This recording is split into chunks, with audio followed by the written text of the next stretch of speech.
You're listening to the Pelicans postgame report on the PRO Media Network for all things Pelicans. Perfect. Fly Pelican, fly Pelican, fly Pelican. And I tell them that birds of a feather flock together. Fly down, I'm a Pelican forever. Pelican forever. Ain't gon' lie, I feel flyer than I ever been. We stay ballin', this New Orleans, I'm a Pelican. It's going down in the nest, wild, wild west. Come in town and you best show us some respect. 3-point threat, I better make it rain. If it's something, don't jump stupid like your ankle sprain. Always said, never hate the player, hate the game. Jumping where the dame late, punch a train. Post game, big Q, talking about business. Bird gang, YouTube, they ain't flocking with us. Lock up the division mission, get into the finals. Finish competition, then it's going win the title. I know this flyer than you can get. Such a threat that the refs just might call a tag. You could double, you could press, but you can't check. Right, left, slide by you like a Eurostag. Fly Pelican, fly Pelican, fly Pelican. And I tell them that birds of a feather flock together. Fly down, I'm a Pelican forever. Pelican forever. And never, and never, and never, and never, and never, and never say birds of a feather flock together. Yeah, fly die, I'm a Pelican forever. Pelican forever. All right, shout out to the fam, man. For all things Pelicans. Now tuned into PPR, man. We in the building. Shout out to the faithful for joining us for this episode of PPR, man. Pelicans lose to the Lakers 94-81. 94-81 if you get DC in the back rattling some shit around. But I ain't rattling nothing. I gotta adjust my mic, bro. My mic sound good or it's too loud? You actually sound good tonight, DC. How about that, bro? You gotta get it together. Go ahead. Come on. Let's get this over with. Everybody's sick of this game. This was horrible to watch. Let's go, man. Why you got an attitude, bro? What's wrong with you, dog? What's going on? Did you watch this? You would understand why I got an attitude if you said yes, that. I watched the damn game, okay? I chose to take the a high whole road. half with 0 assists, Q? What the hell is going on, man? Hey, man. I decided to take the high road on this one, brother, okay? Now, I ain't but beating up and pushing shit around in my studio. I ain't doing all that, DC. I ain't doing that. The high road that collapsed. There ain't no high road, man. You got to tell the truth, brother. Hey, bro, all I can tell you is the Pels go down 94-81, man, to LeBron's, his son's, Bronny's team, the Los Angeles Lakers.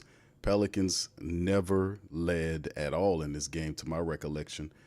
Maybe y'all correct me in the chat. No, they did. They led the first. game. The first few minutes. 12 or 13 points. Yeah, well, anyway, DC, that don't even matter after this point, saying, bro. Did, man.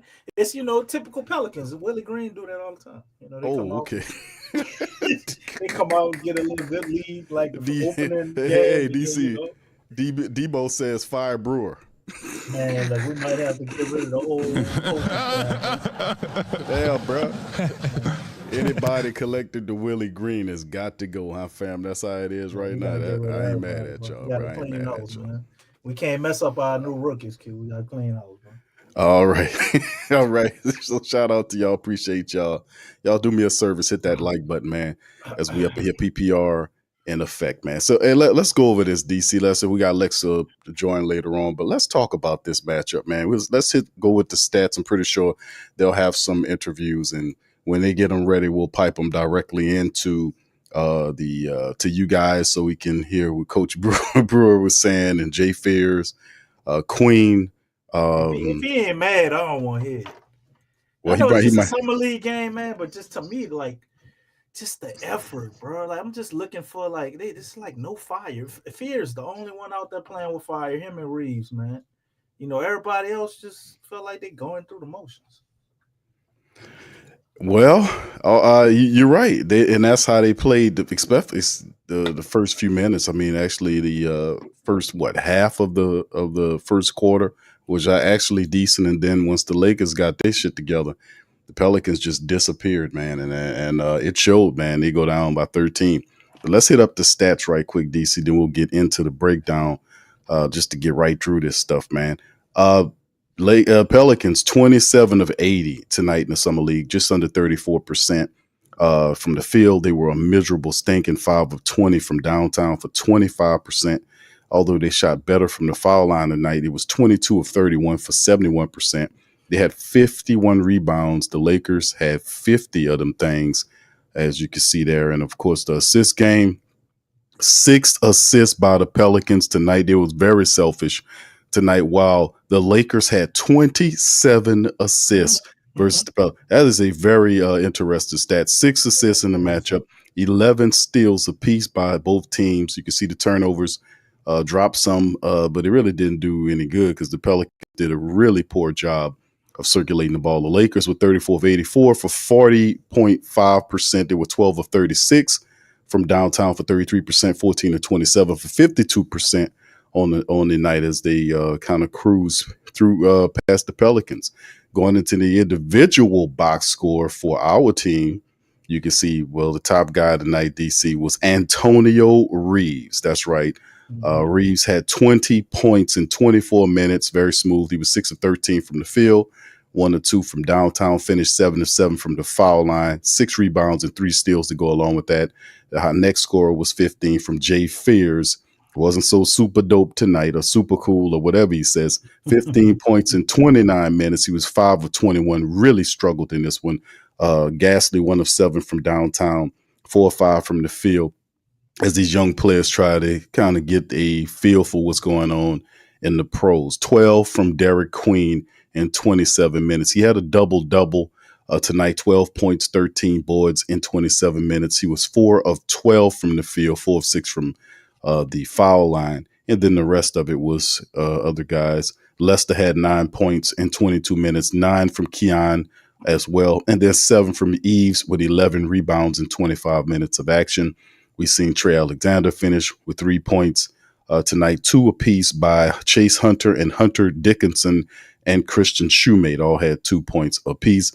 Will Baker, the LSU product, did not play. Trey Townsend, Titan Anderson, AJ Hoggard, and Mika Peavy did not play. Coach Brewer's decision. And of course, on the opposite side of it, the Lakers' top guy was Cole Sweeter. He had 21 points and 10 rebounds, a double-double. Bronny finished with 14 points, 3 assists and 2 steals, 12 off the bench from Arthur Kaluma, 12 and 3 from him, 13 from Koloko as well. And they got through the PELS, and the PELS fall to 0 and 2 on the summer league. So DC, I know you were hoping that the PELS capture that summer league crown. That died the first game. All right, so let's get into it. That was over with. I don't care about that no more. Okay, there you go. Okay, so let's delve into it. We got Lexxah joining us as well. So DC, thoughts on this one, man? Yeah, man, a pretty ho-hum performance by the PELS. I don't think the coaching staff and just what they try to do game-wise does them any justice. But this is the summer league, and most of the time guys just going out there trying to get their own. But there's no sense of cohesion, with the team. So, in the summer league, you still kind of look to judge people individually, right? Antonio Reeves is kind of what stood out to me. Not even just looking at the box score, even though he did pretty well. He just seemed like he was taking it serious, man. Like he was going out there trying to give his everything. And although we know he wants to get buckets and kind of do his thing, he just kind of played wisely or intelligently, man, out of everybody. I also like, even though he didn't have a good showing, I like what I saw from Jeremiah Fears. His shot wasn't going. So he just fearlessly started attacking downhill and trying to get what he could. The refs were definitely horrible this game. He definitely should have went to the line maybe 2 or 3 more times. And I just thought he played with a lot of fire, or just want to, did see some nice passes, and, teammates didn't hit some shots.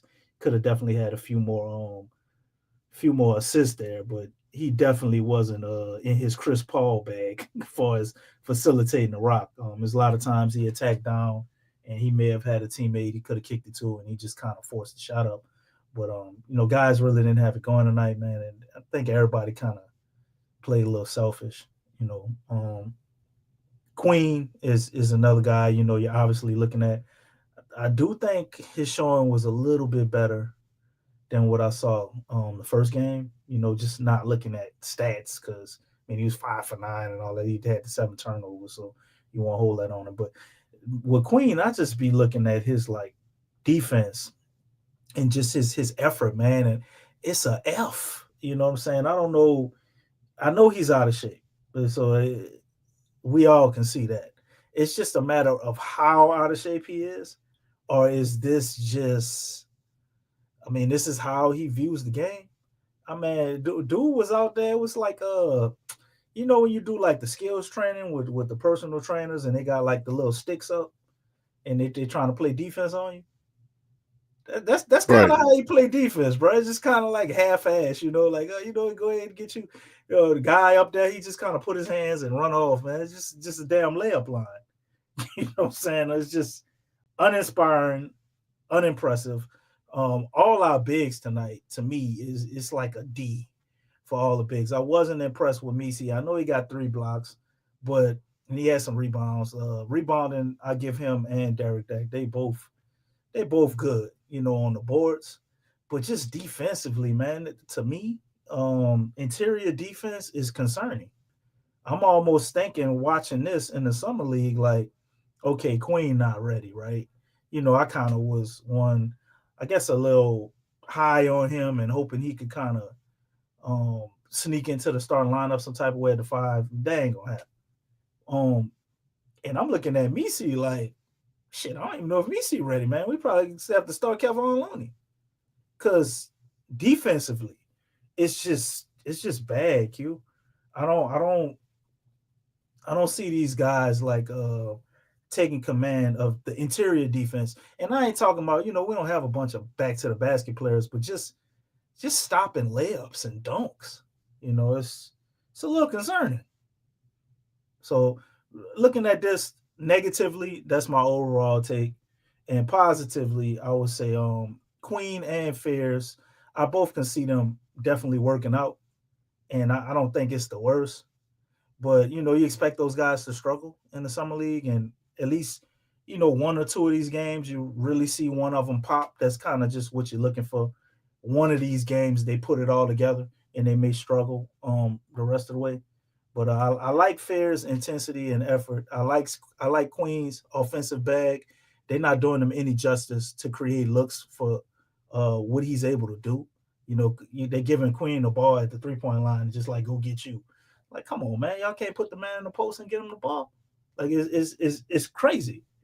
But nonetheless, I think our rookies look okay. Highs and lows, as to be expected. And I'm really curious to why Peavy didn't play. I like what I saw from Peavy the first game.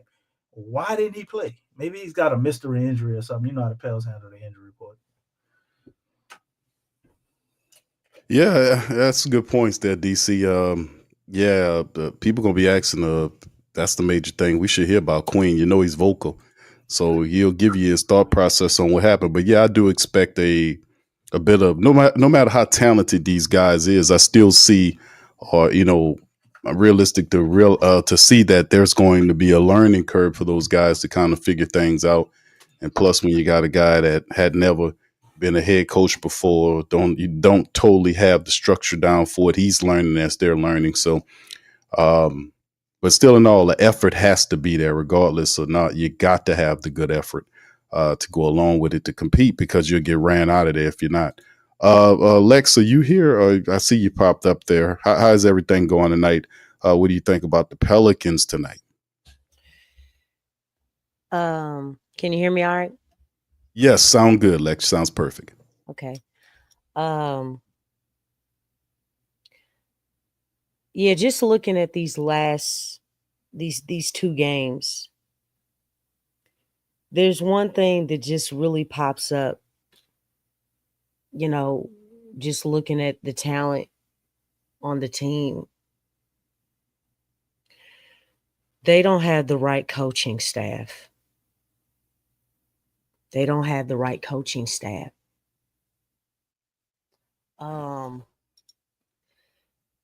You know, these guys, yeah, I mean, basically it's been said in the chat. Corey, the first game, I didn't watch a lot of it. I watched a little bit of it because I had to leave. I had a game that day. And I watched a little bit of the second quarter. And just from the little bit that I saw, I said to myself, Corey Brewer's a horrible coach. That's one of the first things that just popped up. Is like, I'm looking at the sets. No one is being set up for success. Nobody is being set up to be maximized. There's so much inconsistency. There's no game plan. Mm-hmm. It's like you just told them to go out there and play like it's a scrimmage. There's a difference between a scrimmage and an actual game. And it's like, you know, if Corey Brewer, if he really had dreams of being a head coach in the NBA, yeah, that's gone. That ain't happening. Like, dude, because you're not showing anything. And really, it's really just showing the residue of obviously of Willie. But I've said this many times, and I'm gonna continue to say it. This team is not going to get far with this type of coaching staff. And even I know, Big Q, you've said we've all talked highly of Borrego, but even with him, I still have some concerns because why is it that this dude is only good enough to be a lead assistant coach, but he's not good enough to be a head coach? And I'm talking about anywhere. I don't think we've really talked about that. Why is he, you know what I'm saying? Why has he been bypassed? I mean, he's interviewed for like 5 head coaching jobs. I think we need to start asking that question because it's like, why hasn't he gotten any of them? You know, but just back to, I'll get, switch it to the players and what I'm seeing there. Fears is, I like the fact that he's showing his edginess. You know, he's showing some grit out there. He's showing a lot of fight, you know, push back. That's something that, you know, the team really needs. Obviously he is raw, but I like the way that he's going at it. He's really like trying to make something happen. He had quite a few good passes. I saw that the team only had 6 assists. That's very disappointing because maybe if the guys that he threw the passes to, and he threw some nice passes, the dudes just didn't catch them. I'm looking at the screen. I'm like, I mean, why can't you chicken heads catch the ball? That was a really good pass. Like, why? What's going on with these Butterfinger hands? That was kind of getting on my nerves. I mean, he had some nice English, a low bounce pass where only his teammate would get it. They just couldn't catch. They fumbled it. I'm like, dog, like, what makes an assist is not just the guy who's making the pass, but on the receiving end, and we know this because of football. And I've heard this said, you know, from wide receivers, you know, if the quarterback throws not such an accurate pass, it's up to the receiver to make it a good pass. It takes both parties to make it a successful pass. You know what I'm saying? If it's only coming from one end, you're gonna have a problem. You're definitely gonna have a problem. And I think that's why Fears kind of took it upon himself, because it's like, dang, man, y'all can't catch. You know what I'm saying? Like, yeah, that's a reason. That's a reason why I would take it upon myself to, look, I'm gonna just keep the ball. Since y'all can't catch, I'm gonna just keep the ball and make something happen. And I think that's kind of like what happened. As far as with Derek Queen, Derek Queen, he's a brother that has a European game. I'm going to say that again. He's a brother who has a European game. When I look at his game, he has a European style type play. And I think for some people in even mainstream media, that's going to be hard to digest, because he straight up has a European type game. But because he's a brother, a lot of people are going to, it's going to be very hard on him, because he doesn't play like, I guess, the stereotypical or the traditional, big man as a brother, man. And that's what I see. That's what I see. I really do feel like that some fans, supporters, and even, fans that aren't of the Pelicans, but, just fans of the game, they're going to have a hard time digesting his game, because it's not what you would see from a traditional big man who happens to be black. He plays like a European player. He really does. His footwork, his style, his shot, just the way he moves. And that some people will just have a hard time accepting that or digesting that, because he's a walking oxymoron. That's what his game is. And so, because it's like that,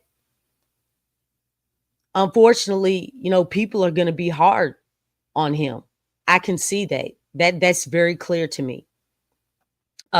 He did make some very good moves. I mean, for him not to be really playing the best, the man is giving you a double-double. He is giving you a double-double. And I know for some that doesn't mean much, but just think, once he does adjust to the game and, the speed, the physicality, I think he will be a much, much better player, because if he's playing awful right now and he has a double-double, I would love to see, once he gets it together, the timing, understanding the pace, and understanding how he can use his pace, because it can be done. And we know it can be done, because Jokic is doing it. That dude is slow as I don't know what, but he makes it work. Valanciunas, he does it. Sabonis, he does it. When you look at a lot of these European players, even Luka's not that fast, but they have a pace that works. And he just has to fine tune his pace where it will work in the NBA, because it has been done. I just feel like with him, it's going to take some time. As far as just the whole team, Reeves, he's been aggressive. He shot the ball well. But I was more impressed with him and Fears, their aggression in the game, like you were saying, DC. I just think the chemistry is rough, but that's because there seems like there's no game plan to me out there. There's no setup of the pick and roll. Like you said, Big Q, they had Derek Queen, they had him handling the rock from the 3-point line. It's like, why didn't you have him come and set a screen, rolling to the basket, getting him in those type of situations, getting him downhill? both of them do well downhill. Both Derek Queen and Fears. As far as with Messi, as far as his activity around the basket, it feels the same. He's gotten bigger, but it's like he's still struggling to catch the ball and to finish around the basket, which was really, really irritating to me. I don't know what's going on with his hands. But Butterfingers, like you said. Yeah, I mean, it's like, but you would think that would be better. And it's like, okay, so dude, you got bigger, but you didn't work on your hands. I mean, you almost need to go back to, those drills that they do where you're going around your waist and then you go around your head and you have wide fingers and you're just palming. You're palming the basketball. Then you go around you're going around both your legs, and then you're doing the eights. Y'all know what I'm talking about? Mm-hmm. Mm-hmm. He needs to do that stuff. Like he needed to do that. I mean, he can start now and maybe it'll improve, but he needs to get acquainted and just gripping the ball. You know what I'm saying? Some of like I know UConn, they still do that stuff. I know that's not really popular, but that helps to just work on your grip and really gripping the ball and being strong with it. You know what I'm saying? Getting a nice handle. And this is without even dribbling. But that would really help, like with that situation a little bit more, because that dude is just struggling on, with that ball. He can't hang on to it. The defense is able to easily knock it out of his hand. Stuff like that really just irritates me. It's like, dude, why don't you have a good grip on the ball? Why? Like, I don't know. Just, I'm expecting more from him. So the fact that, that's still, because he struggled with that on last season, that's just a problem for me. But yeah, there's a lot of just things that are very, very concerning, just with everything. But basically, watching this team, it really just made me think about, golly, the coaching staff can't help this group. You know what I'm saying? That's what I immediately went to. Wait, I got a question, Lex. What's going on? Hold on just a second, DC, my friend. Let me give Michael a shout out. Michael Morgan, thank you, bro. Is Joe evaluating the whole coaching staff? Thank you, brother, for that. We're gonna answer that. I want to say thank you for the very much. Picking me up, bringing me back to this world. Yeah, and Joe, Michael is sitting. He was sitting in the game looking, man. I gotta say he is full evaluation mode. DC, carry on, brother. Y'all seen that picture of Joe and Troy Weaver that first game? Man, they look stressed out. Man. But what I was gonna ask Lex, and you could, it's a nice little alley-oop. You could go ahead and answer that question about Joe evaluating the coaching staff too. You said that this coaching staff can't help this group. I'm asking, can this coaching staff help any group? Yeah, but I was specifically no, they can't, to answer that question. But I was specifically focusing on Summer League, but it's confirmation is what I was getting at. Mm-hmm. When I'm looking at this team, the first thing that I thought about is, I went to the coaching staff. It's like this is very concerning. And really, look, because I've said this many times before, it doesn't matter who you trade for or who you draft. With this coaching staff and Willie Green at the helm, ain't nothing much about to happen. And really it's crazy because it's hard to get excited. Does anybody else feel like that? Like it's really hard to be excited because it's like, dang, you like the pieces on the team, but then when you start looking at the whole of the situation, it's like, dang, own it, man. Like, this ain't gonna work. You know what I'm saying? It's really concerning. Like this, like your staff and who you have as the coach is so important. And it's like, what can we truly talk about if we already know what to expect from the staff? It's subpar. And that's probably being nice. To even say that it's subpar, like it's not good enough. You know, I'm just concerned. I'm concerned for these guys' careers.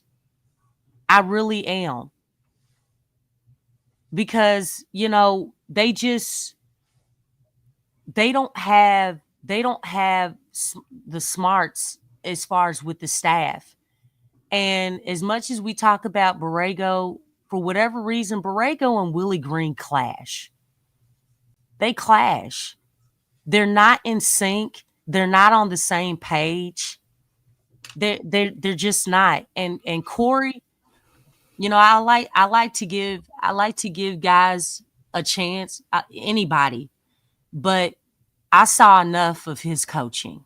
I saw enough of it, and I saw enough of it in the first game. Yeah, I'm a hold steady to what I've been seeing with the team. It's obvious, right? And a lot of people kind of looking at things like it's summer league. Shout out to Swag Out Entertainment. Big ups to the rest of the family in the building. Yeah, it's a big part of it. And Lex is alluding to the fact that the coaching design, right? The design, the implementation of an identity, an ID, something that we fixate on every night, and we just grind through it, right? We get out there and we just out effort the team that we plan. We make it muddy. We just fight. We claw. And that's what Joe Dumas was saying. And we've said that for years about the Pelicans because that makes sense, because that's basically the mentality of the people that live in this region that are supporters of the Pelicans. This is a blue collar, hardworking, never say die, very creative yet strong people. So the team should really pick up on that identity and latch on to it. You know, like we see Herb Jones. That's why we love players and people like Jose Alvarado, Herb Jones, those type of guys, because they embody that spirit of the support base. And they just, at times, they have not been able to capture that consistently for all the time this team has been a team in this region. So that's what I get from it. And every year we wait to see if these coaches could place an identity, a successful, consistent one that the team plays through. And we've yet to fully realize that. And that is what Joe Dumas, we've been saying this for a long time about this team, is the lack of identity is why there is not consistency here. Also, the decision-making is crucial. So it's going to be very interesting. Yeah, we know Corey Brewer. Yeah, Corey looks, I don't know if the man smoked joints or smoked weed or whatever it is, but brother put a tree up in the chat. I don't know, but I just know that he don't know what he's doing, man. You know, he was a smart basketball guy. He's been in the league for like 13 years as a player, won championships in college. That don't mean nothing. But it's something different when you are telling people what to do and running sets and doing all this kind of stuff and telling them you got to be here and then kind of talking to everybody. It's really a lot. Not everybody could be a head coach. I mean, it's a skill that very few people have. So, and go ahead, DC. Development guy, man. But go ahead, Right. finish your point, man. Yeah, but yeah, that's what I'm saying, man, for the family members. And we know what you see here. And Joe Dumars, like I said, he got here recently. He's still trying to figure it out. But we've been saying this for some time. Joe, listen, number one, health staff. They're not going to miraculously become healthy all of a sudden. It's something that you have to do with the health staff. There's something wrong with that. Number two, he would have fired Willie Green if I think he had the green light to do it. He was stopped by Gale, who stopped the previous guy from getting rid of him. Mm-hmm. So he knows he's limited with that and how he's moving. You know, I think Willie would have been cleared out with a lot of the other administrators who were here previously. Yeah, he has no supporter except for the governor. So yeah, that's what I'm saying. So Joe is in a precarious situation because he will give Willie Green what he thinks him and Troy Weaver believe can win. And that puts pressure on Willie Green to turn things around. So, you know, fears, and you can see they have talent, but man, you got to get these guys organized and you got to get them in the right position to be able to win and take advantage of their abilities, man. Be able to talk the game where they can understand it. But go ahead, DC Lex, y'all can pick up on that. Well, basically, I'll go ahead with my man's question about Joe evaluating the coaching staff. I believe Joe has already done that. The call to me that shows me that is how desperate they were to bring back James Borregos. They know coaching is a problem. Joe ain't coming here and pull off all these moves that we like and then, just stop and don't look at the coaching staff. Oh, all I got to do is get Whitley the right players. No. Coaches make the best out of whatever they have. What was the excuses for Taylor Jenkins when he lost his whole team? And they still, severely outperformed us.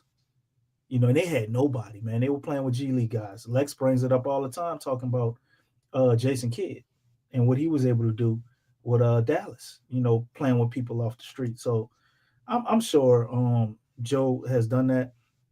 And then looking at James Borregos, man, I think we have just someone who would unleash the monster that is Zion Williamson, man. I think if James was in charge, you would see a whole different Zion. MVP level Zion, without, bearing injuries or anything like that. And I also think he would do wonders for a Jeremiah Fears. If you look at his track record and where he's been, a lot of times guards are awesome under him, or at least I'm comparing that to Charlotte. And you're looking at how he had Hawk playing a few times where he was allowed to coach him. I think he's just, far as what we have, man, he's a tremendously better option. But I don't know how that clashes with, all of these other positional coaches. I know we kind of, going in on Corey a little bit tonight, but it's just the summer league. I still don't think that makes him a bad coach. He's just not a head coach, obviously. This is the Pelicans, DC.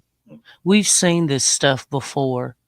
At some point in time, we gotta, it's the same thing. When you look at him, he doesn't have. You can tell he's laid back over there.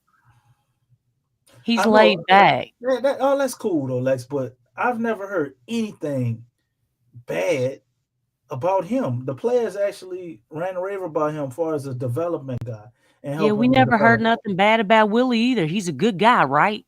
Nah, we need violent people. Brandon Ingram was behind the podium crying for help after that Thunder playoff loss. And DeJounte was basically giving it to Willie every chance he got. So we've heard tons of bad about Willie. But I'm just then we get off coaching, man, get back on the players. But I'm just saying, as far as Corey, I think he's important. He's a good coach for what he does. But I'm curious to see what Borrego will be able to do at the helm, man. If this is any indication of how training camp is going to go and the season is going to start, then I think we're going to get our wish. So although we're looking at this like, man, this is bad, this may be a blessing in disguise. And this type of shit here maybe get Willie Green fired. But they wasn't running 0.5 out there, so I don't know how much Willie Green had an influence on this. There was no pass kicking and driving going on, you know what I'm saying? So outside of that, I just watching this still though, I know this is a horrible showing. I still think we we have a good draft. I think we got some good young guys. We have to give Antonio Reeves a two-way spot, man. If they don't give Antonio Reeves a two-way spot, I'm gonna be concerned because I don't know Yeah, what I've the hell seen they enough want. of that. Trey Yeah, Alexander, him. I've you seen can enough let of him. You can him. let him go. Like you got to Yeah, give Reeves his spot back. You know what I'm saying? yeah, It ain't because worth it. he wasn't doing it, and I'm keep Hunter the center I though. I don't think know about I don't know about Quinones either. I'm not. For some reason he's not really doing it for me. he's just a shooter. I believe in his shot, but outside of that, what else does he do?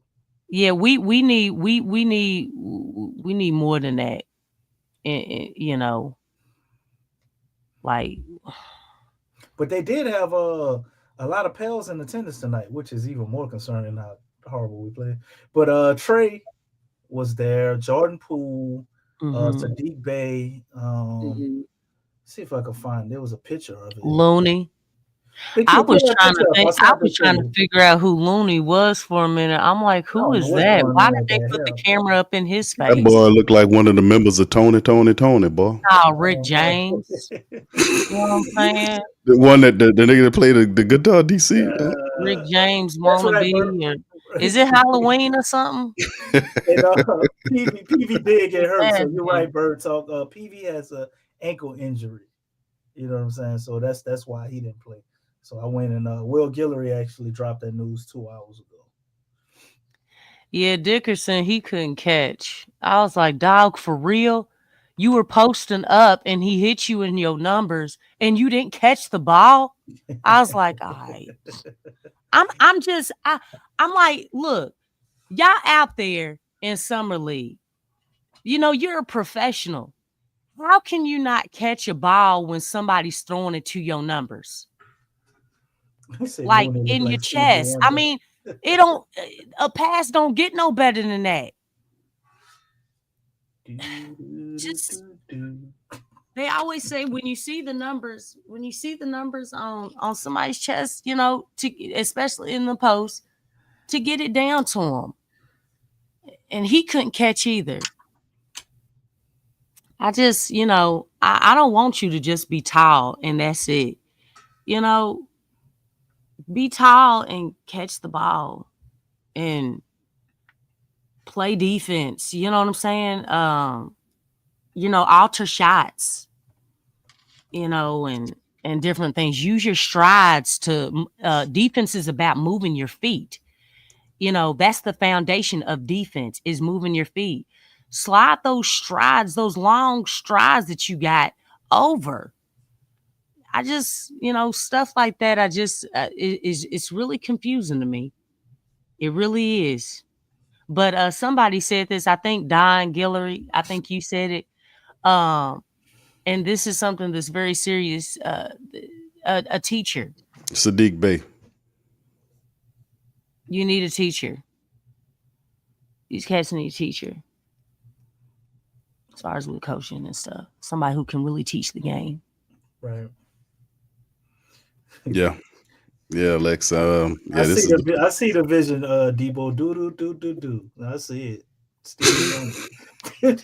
Yeah. I told you, Tony, give him a good talk. It never rains in Southern Rick California. James, bitch. You got that? Yeah. You got a lot of them, man. Yeah. I was trying to figure out who he was. I'm like, because he changed his hairstyle, but yeah, he does look like Rick James. A dark skinned Rick James.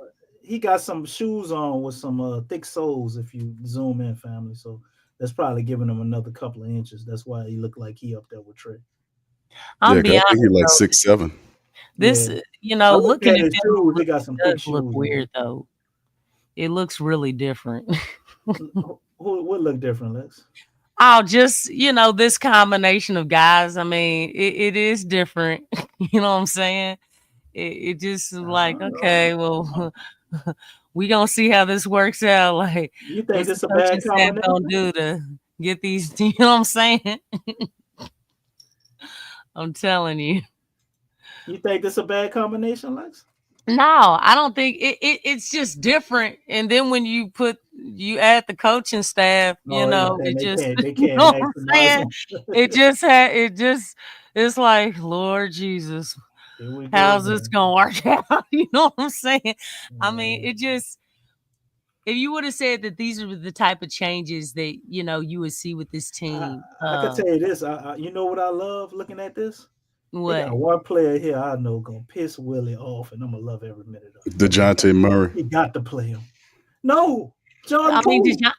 Oh, John Poole is gonna piss Willie off. I thought you was gonna say him because of He'll give well, Willie is he gray gonna hair. tell it like it is? you know what? But you know what's really sad about this Dejounte whole can't thing, play though, though till is January. that Willie ain't remember gonna be the coach you no more. said this, DC. You said that the team is a talented team. Yeah. The thing is that you have to really focus on the wording. It's talented individual players, but when you say a talented team, what does that really mean? Well, I get what you're saying because I just was talking about the talent level of the collection of guys, but we don't know if it's a talented team because we don't know. There you go. Exactly. You're right. No, don't put I didn't mean up it like Stevie. that. Don't disrespect Stevie. That's why I said Rick James. You know what I'm saying? No, don't. He got the Stevie smile going on. You see them teeth and stuff. Yeah, Rick James smile. Show Rick James's Nah, pictures. but he got the Stevie teeth. Look at it, Lex. But he has that Rick James rough look, though. The dark skin version. Marlon said, "Do Tony cute." Oh, okay. See, there you go, right Rick there. James had the relaxer going on. Though. He ain't got enough relaxer in his look. He's trying to look a little dry. Goodness gracious.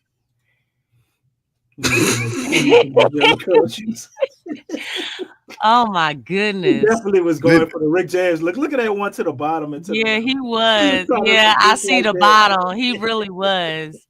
Golly. Well, what's going on with these people back in the day, man? With all that talent, what kind of world they anyway?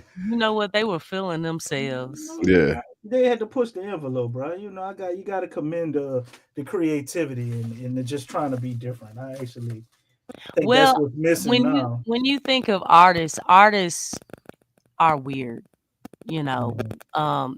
That's what allows He's saying weird. He artist.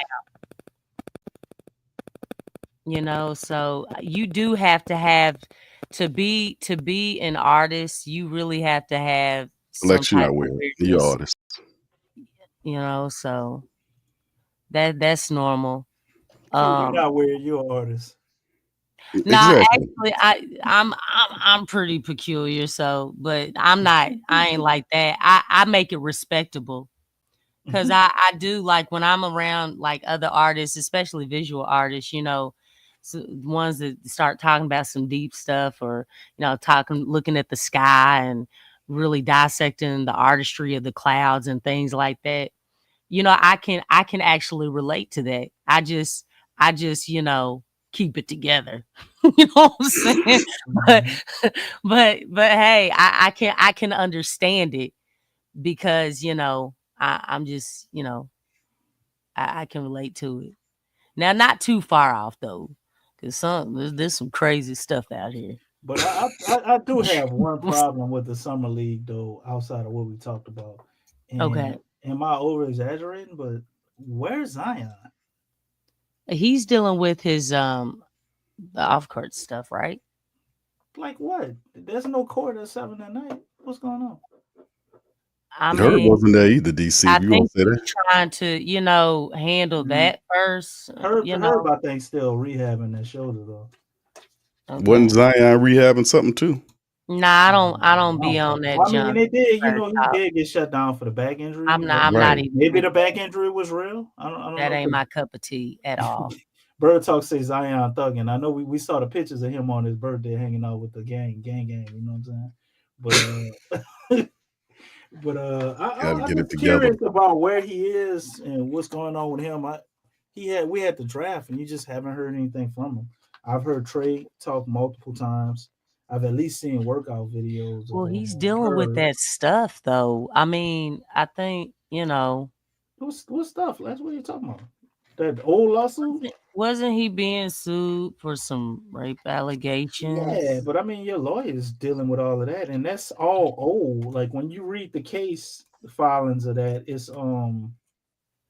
was all stuff based in like the most recent was like 2022, I think, or 2021. Like it's No, it was no wait.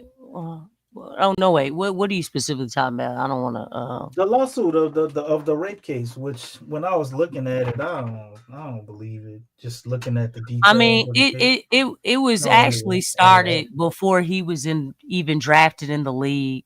You know, Right. I think really, and because this is his lawyer pointed out that she was on her third set of lawyers, either third or fourth. So she's been trying to get this to go through for a while. Right. We just didn't know about it until now. And so, you know, with that being said, like golly, because Don't vote God. if her lawyers were dropping the case, like, you know what, honey, you don't really have much of a case.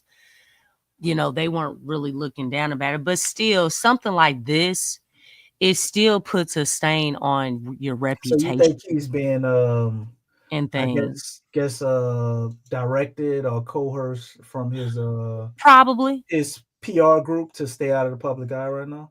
Yeah.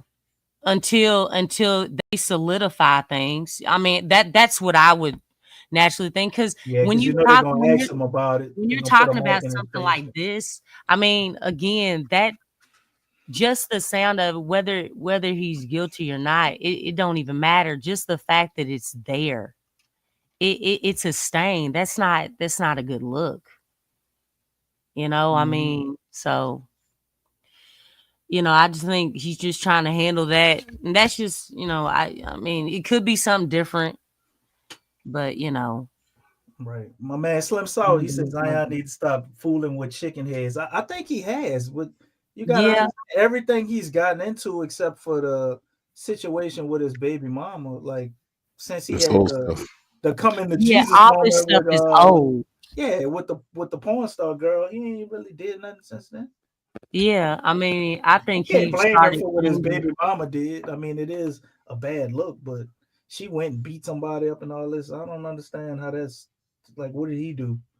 Well, again, because you know how this thing works. That's a bad look. They ain't nobody looking at the little fish, DC.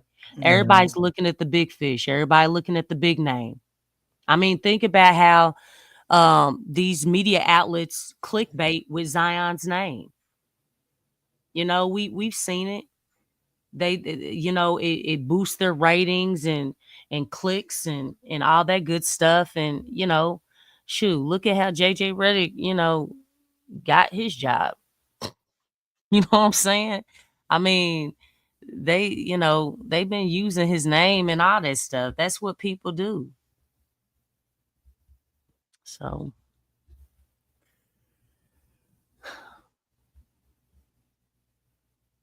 I don't know what to expect with the next game. But I do know this one thing. The Pelicans gonna have to come out with more fire, man. It's like, you know, you can't waltz through these games and just think, oh, going through the motions is gonna do it. Cause, you know, but these guys gotta get some fire under their belt. The energy would actually make a difference Say, Lex, you want me to help you out? a little bit. I can tell you what to expect. Don't expect anything, and you'll be a lot happier. Don't expect nothing, because I mean, mean, while I don't in think that it's gonna case, change.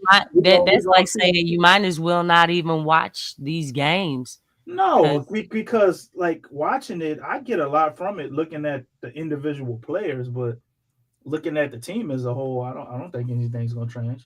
You're gonna see light bulbs come on and the guys trying to figure things out. It's like, okay, did they corrected that? I got a little bit better at that. Or, okay, Fear's shot is falling tonight, or he's getting to the free throw line, whatever. you can look at stuff like that, but expecting anything different from the actual team, I think it's just up to the players. They just out there, and they're gonna have to figure it out themselves. You know what's sad? It's sad that you just said that. They have to figure it out themselves. Well, that's how it's been with this coaching staff. Because you cannot in the NBA, you cannot go off just talent alone. If it's just the talent, there's no need for a coach. Pretty much. There's no need for a coach. Man, it's you have to understand situations. And there's situations that when you're actually going through the actual situation, sometimes you can't see the whole situation because you're in it. You're in it. That's why the coach is so important, because you have someone outside looking in who can assess what's going on and make the proper adjustments. Mm-hmm. I had to explain it to my guys, like, when we had a game. You know what I'm saying? Like, look, we were in man, and we had switched to man from a 2-3 zone. And I told them we're going back to the 2-3 zone. Now, the man confused them, the other team, for a while. But I changed it back because they adjusted. They adjusted to what we were doing, and I switched back. And I actually told them, because one of them was like, man, that was great. Switching to man, coach, that was really brilliant. Like, yeah, but why are we going back to 2-3 zone? Because they did something that I noticed, and I don't have time to teach y'all what they did. I will do that in practice. You know what I'm saying? I don't have time to teach you what they did, because what they did was actually remarkable. You know what I'm saying? But I'm going to take what they did, which I wish somebody else would. I'm going to take what they did, and I'm going to teach y'all what they did to y'all, so y'all can know for the next time we play against another team, because that's how cold it was. Because that's what I be sitting there doing, just watching. You know what I'm saying? Be like, yeah, I'm about to take that. That's awesome, Lex, that you broke down what a coach is supposed to do. Yeah. But, that shit ain't happening over here. So we just got to look towards players' development. It drives me crazy, man. It drives me crazy. And you know what? And I think that is something that's eventually going to change. Like, looking at Joe and everything he's done, to me, the type of players he's getting, Willie is out of here. It's just a matter of if they can let him go during this year, or if it's just going to be after this year. Willie gone. He's gone. It is. And it's clear that the man, been wanting him gone. And Miss Benson is making him keep Willie. Like, it's very obvious. If you just look at the moves and the type of players we're going after, it doesn't sync up with Willie at all. Willie Green was not. Now, maybe he gave him, the Jordan Poole and Kevon Looney. Willie was over there with the Warriors with them guys. So, maybe you could say he threw him a bone. That don't matter. That don't matter. Everything else don't line up at all. For all the type of players we saw coming through here, when they wholeheartedly believed in Willie, it don't line up to what we've been getting. That scares me even more. The fact that because Willie's trying to get the Pelicans to play like the Warriors. You know that's concern. When I saw Kevon, I mean, obviously Jordan Poole was the first one, but I was like, dag on it. Y'all know all them years Willie Green was like, always talking about the Warriors. And Zion came out and said, like, no, we ain't nowhere near the Warriors, man. We got to form our own identity. Mm-hmm. And I'm so thankful Zion said that. But it's really sad that the coach don't understand that. I remember Jordan Hawkins was he had a little bit of Steph Curry in his game. You remember that? And Ray Allen, and then he continued to sit on the bench for the rest of the year. Yeah. You see what I'm saying? So it don't matter.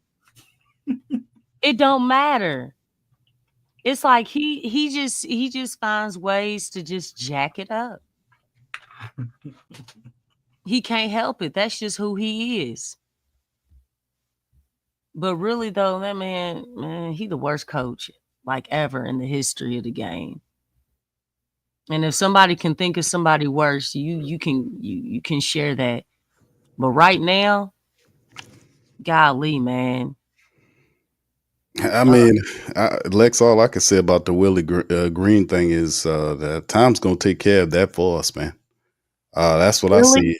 I mean, because I feel yes, like enough time is already surpassed. Nah, we got more time left. Mean, it's like, dude, look. I felt like, last year in December, I felt like that was his time. Or what'd you say, Stacey? A Black Friday? Yeah, Stacey said Black Friday. I'm riding with Stacey this year. I think Black Friday is, Well, I'm not even trying to see him. I don't think Willie Green. I mean, like I said before, we all know how he plays. The man is going to be coaching in the pressure cooker.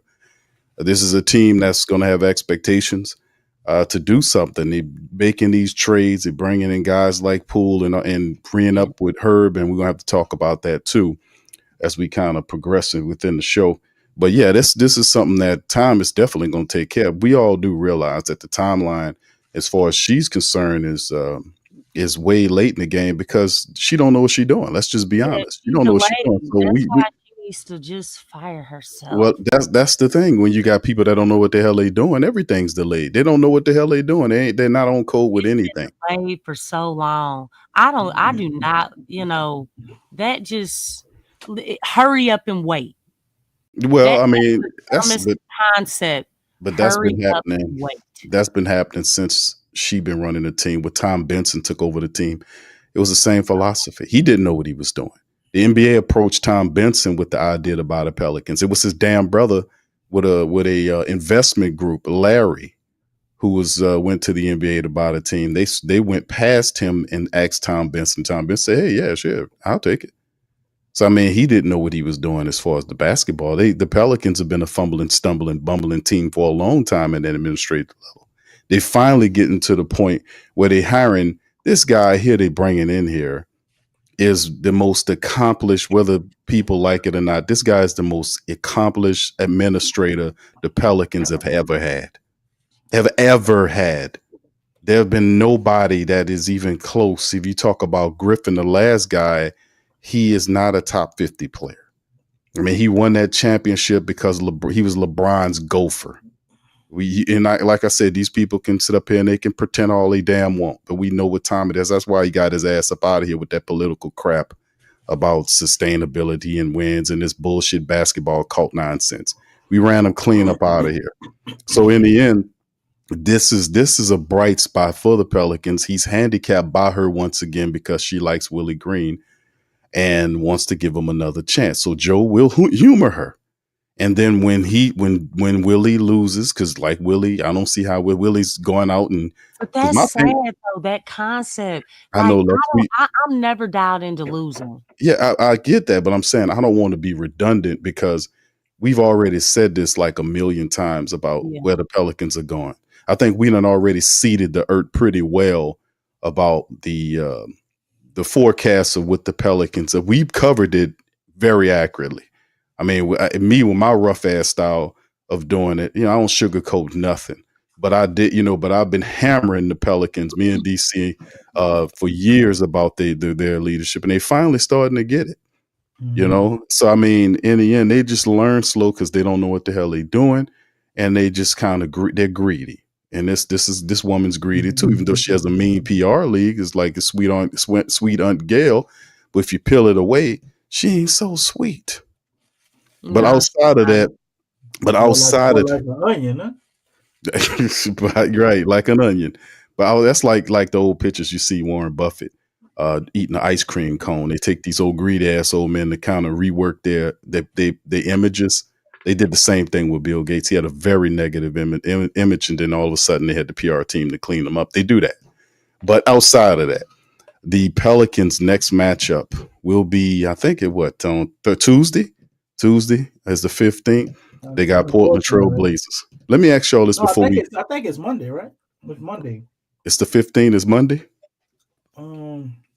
It's the 15th. It's the 15th. That's Tuesday. That's Tuesday.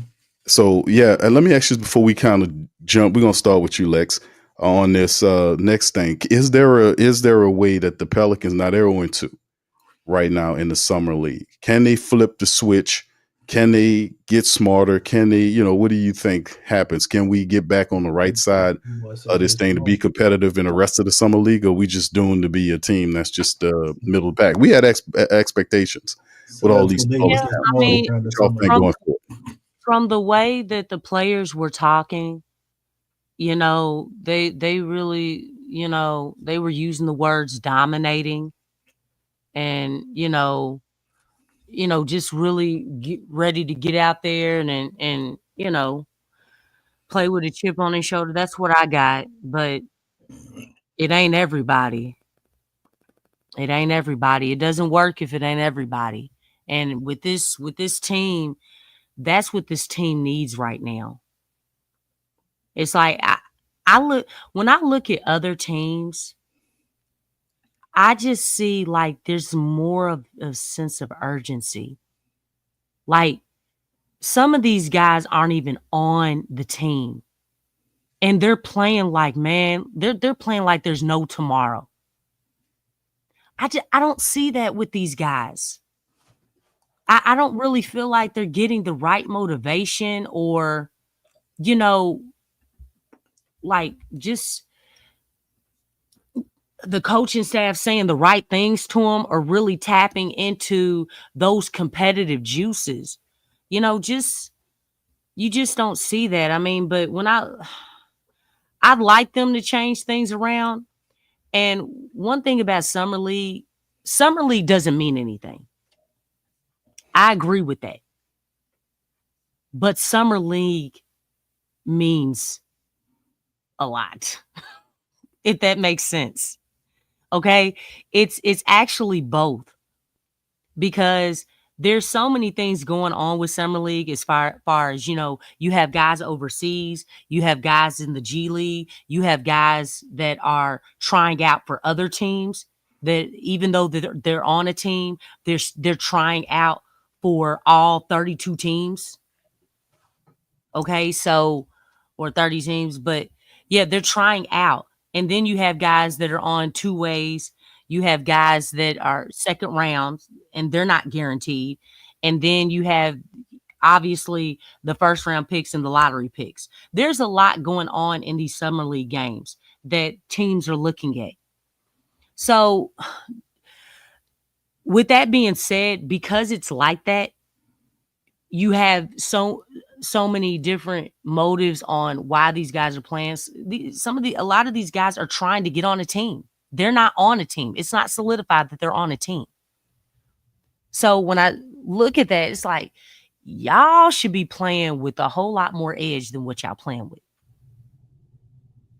Right. I'm sorry. I mean, some of these guys are trying to get a contract. They're trying to get on a team. So it means this Summer League, it doesn't mean anything, but it means a lot. It means a lot. So, I just want to see more from these guys, because even though it doesn't mean anything, it still means something. Like, y'all got to play. Y'all got to play. I mean, especially for Pelican supporters, we need to see something. I mean, is that fair to say? Like we need to see something, because the letdown has been very real. I mean, pick it up. Everybody, the staff, players, everybody, man. They do, but there's still time. Like you said, the Summer League doesn't mean anything, although it does mean something, right? But even nothing is still something. But the training camp and the preseason, I think, is where we'll really, you can't take that with a grain of salt. if you look like this during the preseason, which I don't think they will, then you got major problems. But and also, training camp is not that long. It's just 2 weeks, right? I think it's a little longer than 2 weeks, huh? Might be a month. It ain't no month. But because they go into preseason immediately, don't they? I think it is a month, but they don't practice that much though. That's the problem. Yeah, that's the problem. Yeah, but I think it is like a month. I think it's at least like 4 weeks, or 3 weeks. But it's not long enough. Yeah, it ain't long enough.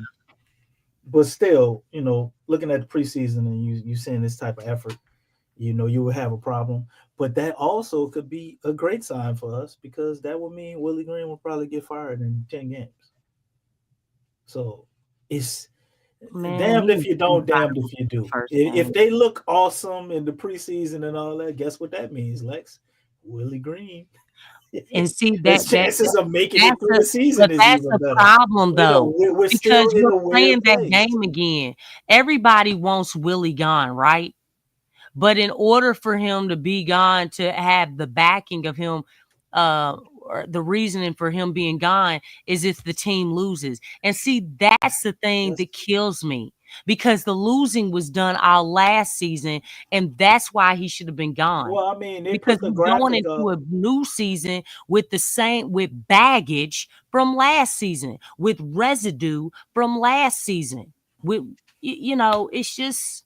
But nobody wants to lose. I'm not into losing, man. It's like not into losing either. But it sounds. They put the graphic up during the summer league, Lex. You had Herb miss 60-something games, 62 games. Zion missed 50-something games. DeJounte missed. That was because of grit. Games. But still, I'm just saying you can't look at that and be like, okay, I expect the Pelicans to win a bunch of games. So I'm not looking at that. I'm looking at this dude's coaching, and it was horrible. His coaching is horrible. But I'm just saying it's such a weird position to be in with that. And then it's like Willie, you can't fully judge him off that year for people who. Yes, you can. Wait. It's a caveat for people who thought prior to that he was a good coach, because you're looking at the 50-win season, which none of us brought into. But from the outside looking in, when you hear people talk about him, right, they talk as if Willie Green is a good coach and da-da-da-da. And there were injuries last year. They have that narrative. You have an owner who don't know what she's looking at. And she's looking at the game the same way people who don't watch the Pelicans look at the game. Just looking at the fact, well, they weren't in the playoffs. Willie Green's got in the playoffs for 2 years. He's a 500 coach, and damn, they ain't winning shit in the playoffs. That is so mediocre, man. I know, but I'm just saying that's the narrative. That's the narrative. That's the narrative, yeah. And that's and I'm saying that specifically to point out that that's the narrative that our owner, who's cutting the checks, sees. After she was, in my opinion, wants to see. She not a winner, but I think she had enough intelligence to get out of the way, right? And she let Griff do whatever Griff does, and he fucked all that up. And then he comes in, he wants to fire Willie. And he's like, well, I'm going to get rid of your ass. The next guy come in, and they telling her the same thing, and she's hearing this other. She's severely confused, obviously. And it takes a little convincing. She is. And then, but look, we're on the timeline that I told you we wouldn't have. I said, Lex, there is no way that they will fire Griff and Willie. You're going to get one or the other. And you're going to be the residue of one of them for a little while. It's just no way around. But it's like, that's what's happening. All this stuff is deja vu because you're not cleaning out. Like it's like one bad apple infects all the apples. You still kept an infected apple. You keep an infected apple. And right now, and I've been saying this, like, you are wasting all these players. You're wasting their careers. What is the worst thing that you could lose? Remember, I asked that question. Time. Exactly. Yes, you can't never. You are You don't get the time back. Time because you don't get that back. And I said that last season. That's why I was like, look, that's a problem. That's scary. If I'm a player, because look, I'm just looking at Zion's whole situation. Zion came in with the wrong VP. Because really, I feel like everything Griff did really like effed up, the stuff with Zion even more. It really did. Zion wouldn't have missed as many games. Remember all those times that Zion said that he was ready to play? Right. But you know who was holding him back? They wouldn't allow him to play. He could have played. He could have. We're in a situation where he's gonna play now because Joe. But look how long that took. What did he lose? What was lost? Time. Like, and that's how I look at with not just him, but with a lot of these players. They're wasting these guys' time. You're not gonna be in your 20s forever. You're not. And that's what just upsets me. Again, that hurry up and wait concept. And you're just wasting these guys' time. You're wasting their careers. And keeping this staff, keeping Willie, who's a nut, just a stubborn nut who won't go out and learn. They actually have things on the internet, okay? They actually have offensive plays, defensive sets, and just they have these things. I've seen them. They have ways, strategies to help develop players. Dude, you are not doing any type of homework. You are getting an F in like all these areas. And look, what good is it to have a powerful resource and you don't even use it? The internet is a powerful source and he's not even using it. He's not learning. He's sitting there at the game and he's laughing. That dude ain't learning nothing. He learned how to he ain't learning nothing. He learned how to get paid. And he ain't even get paid. I mean, you get what you pay for. The dude is cheap and cheap. He's not doing anything. Everything he does is just cheap quality. It's cheap quality. I think he did well from a guy from Detroit. Stop it. I mean, I didn't even hear everything, but I just he survived he the is. league for like 12 years. You know what I'm saying? Why are we showing Kendrick Perkins? I want y'all to hear this right quick from Kendrick Perkins. He was on this podcast. They asked the question of what was the worst situation. Do we have anybody that speaks positively about that? Well, let's see what he had to say, man, about his tenure here. Watch this, y'all. That's it. Richard, mine was the trade that didn't happen. Late in my career. Mine was the trade that didn't happen. Okay. So I'm playing for the Pelicans, and it probably cost me a championship, to be honest with you. Either way, it did. So I'm playing with the Pelicans, and I'm backing up a Lexxah, a Jensa, a Mirror Seek, right? So I'm like a veteran in the locker room. This is when I developed the relationship with Anthony Davis, Drew Holiday, etc. I'm with the Pelicans. We're not winning shit.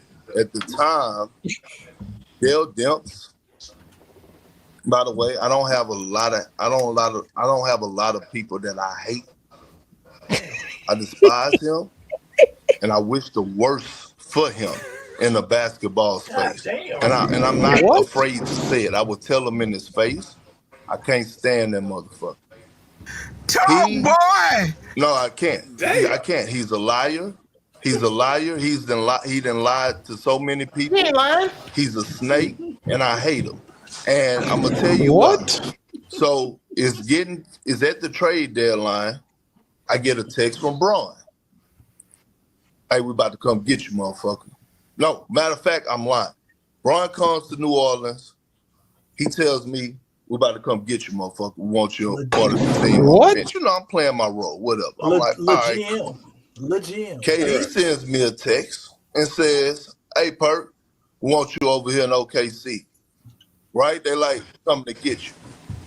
I believe Cleveland offered a second-round pick for me at the time. This is the year that y'all won the championship now. And this is also the year, I believe, that OKC lost the 3-1 lead to Golden State. Okay?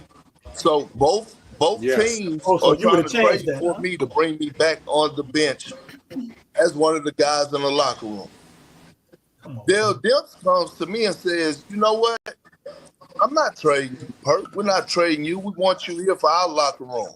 You're going to retire a Pelican, right? I'm like, oh, okay. So you telling me? He's like, yeah, we want you here for the next 2 years, retire. We're going to have a plan. So I'm like, oh, shit. I get 2 more years without having to worry because at that point, I don't know where my career is going, to be honest with y'all. You know what I'm saying? Like, at that point, it's like vet minimum, and once you get on vet minimum, you're stuck on vet minimum, right? So he's like, "Oh yeah, Perk, we want you to retire." I was like, "Okay," so he don't make the move. Both teams tried, they offered, Demps turns them down. So we get towards the end of the season, and he's like, "Yeah, I'm gonna knock these out, and we go get you straight." So the Rockets reach out. Right? They like, Darren Moore reaches out. He's like, hey, Perk, James wants you on the bench. We got a bet minimum for you in Houston, your hometown. I turned it down because I didn't already gave my word to Dale Demps, and I think it's in the making. Right? So then they signed Nene. Right? They give Nene. As soon as I turned it down, next thing I know, they signed Nene. Right? So summer's going on. I'm watching all these guys get signed, and all of a sudden, I don't hear from Dale Demps. So I contacted him in August, and I'm like, hey, Dale, what we doing now? Like, it's August. Like, what are we doing? He calls me. He's like, yeah, after, rethinking some things, I think it's best, we let these young guys roll how they roll and not bring you back. And I was like, what the fuck? So I cussed his motherfucking ass out right there on the phone. Cussed him out. So I hung up, and truth be told, right then, I had no more options. So that next year, I was completely out of the league. So now, you didn't possibly cost me a championship. I didn't turn down one of the teams that had a deal on the table, was ready to at the beginning of free agency. The Rockets contacted me the first week, like, hey, we got a vet minimum right now on the table for you. Right now. Stay in Houston. Should have took that vet minimum, bro. That next year, I had no job. No job. Like, bro, you literally made me so I can't stand that motherfucker. I don't have that is the trade that should have happened that didn't happen. Because 9 times out of 10, you know what I'm saying, I go to the Cavs. I'm part of the legendary run. I get a second fucking ring. And guess what?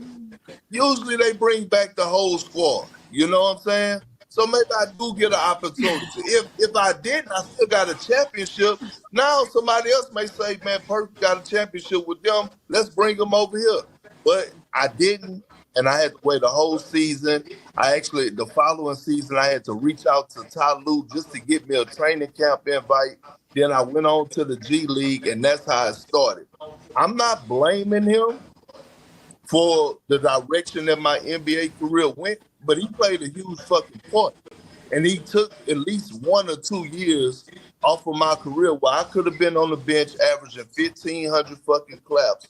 But instead, he shortened my career by being a snake and lying. And this is not the first time I done told this story. It won't be the last. I can't stand him. He knows it. I saw him in Minnesota when they was playing because he works in the front office with Minnesota, and the motherfucker couldn't even look at him. Straight up. Oh, boy.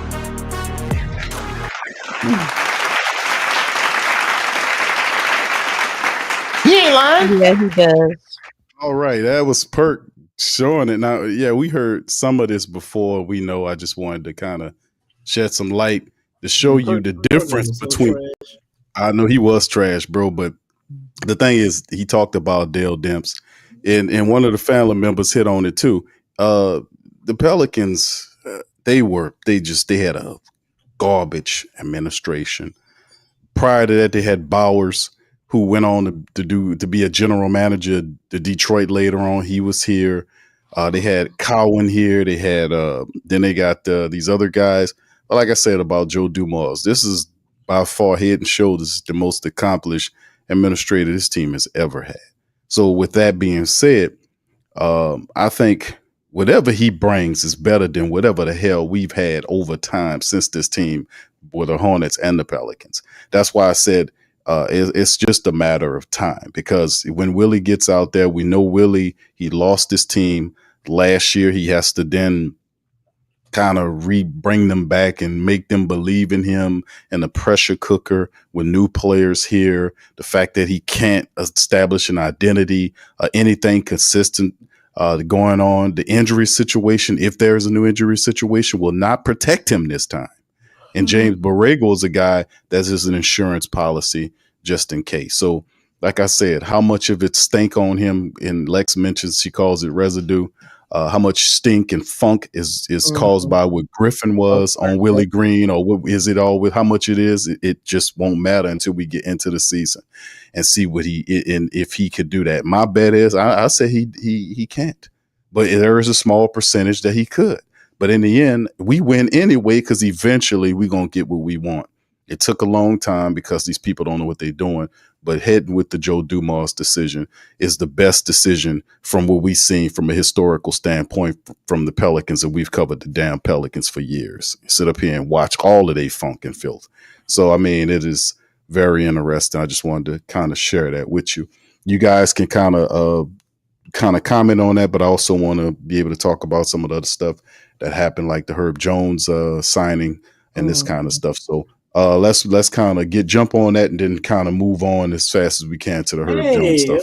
A little ray of sunshine. Yeah, indeed. We can go into that because I'm tired of talking about them chicken heads. All right, DC, go ahead, man. What you think about that, man?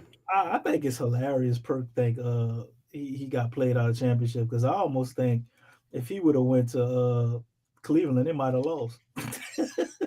He was going to be a backup. That might have been the move that cost him. I think him being a backup big on that team is pretty much not a playable character. They like a non-playable character. They won on a wing and a prayer, Q. I mean, any slight change in the energy of that team might have lost that game. They barely won. But Perk as a non-playable character on the bench, I mean, I think that's what that's pretty much what it is. Go ahead. Locker room chemistry. I doubt it, bro. I doubt it. But go ahead. But yeah, that's messed up that they played him out that minimum. I don't know why he trusted Dale Demps in the first place, man. He must have his eyes open. Everybody that probably was telling him he ain't believe me and Dale cool. Yeah, he burnt your ass. But moving on, man. He said we about to go on to Herb.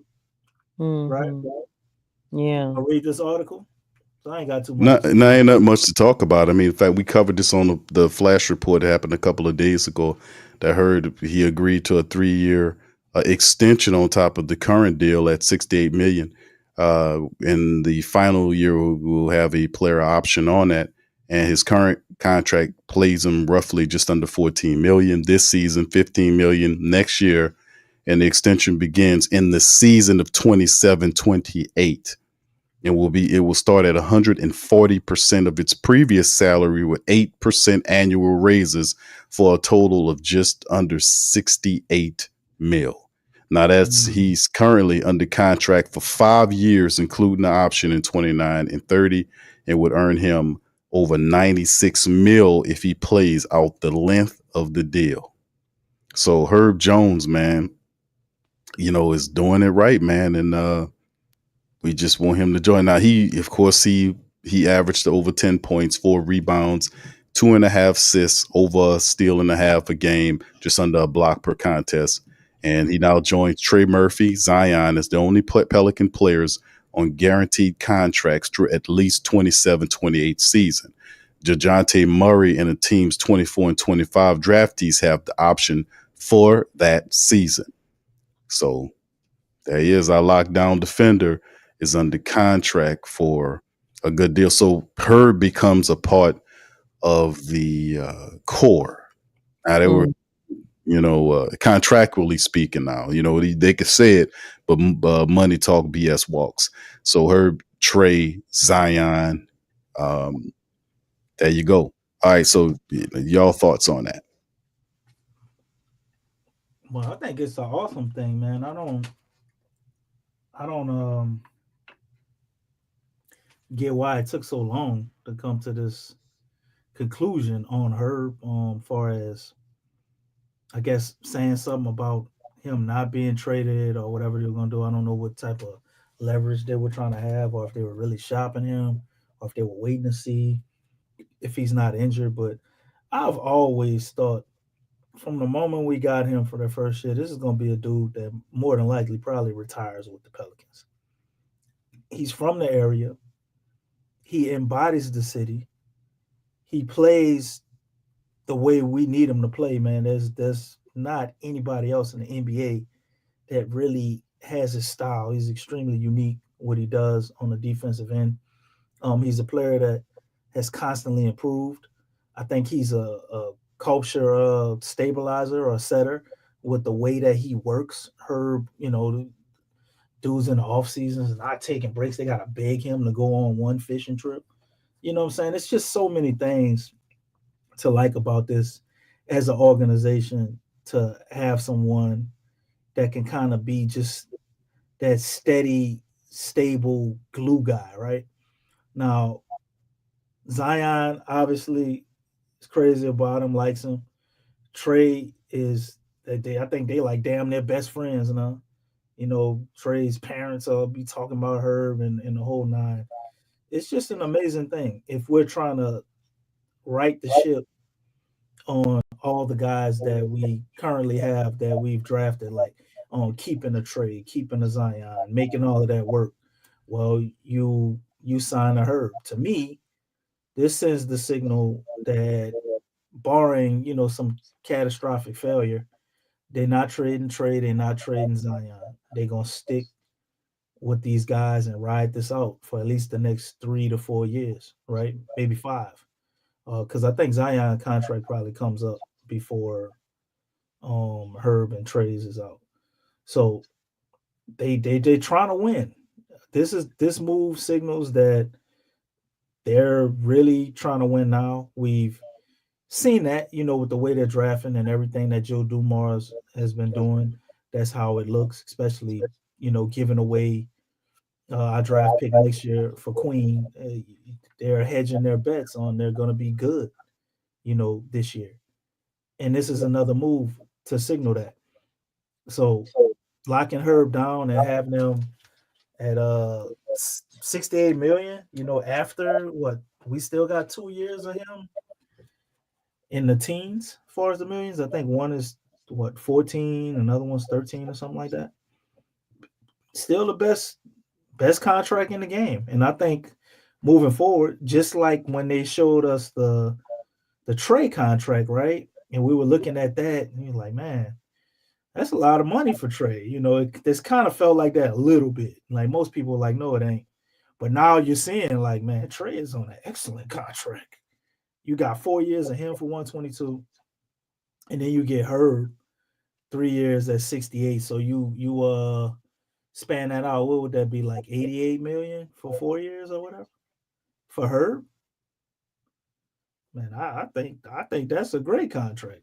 And with the way that the cap goes, bearing us making a move, or whatever we do with DeJounte's money, you free up that 30 million. You see who fits with this team. Maybe if Jordan Poole explodes, we have the money there to be able to re-sign him. If we can get some assets for DeJounte, or he wants to move, or maybe those guys just all work and we just give our rookies a maximum of 4 years of trying to develop those guys, and while giving them minutes. I still am not, I guess, sure of the direction that they want to go. With you got Queen and you got Fears, you got Poole. Is Poole just a stopgap? You got Herb. We still got DeJounte.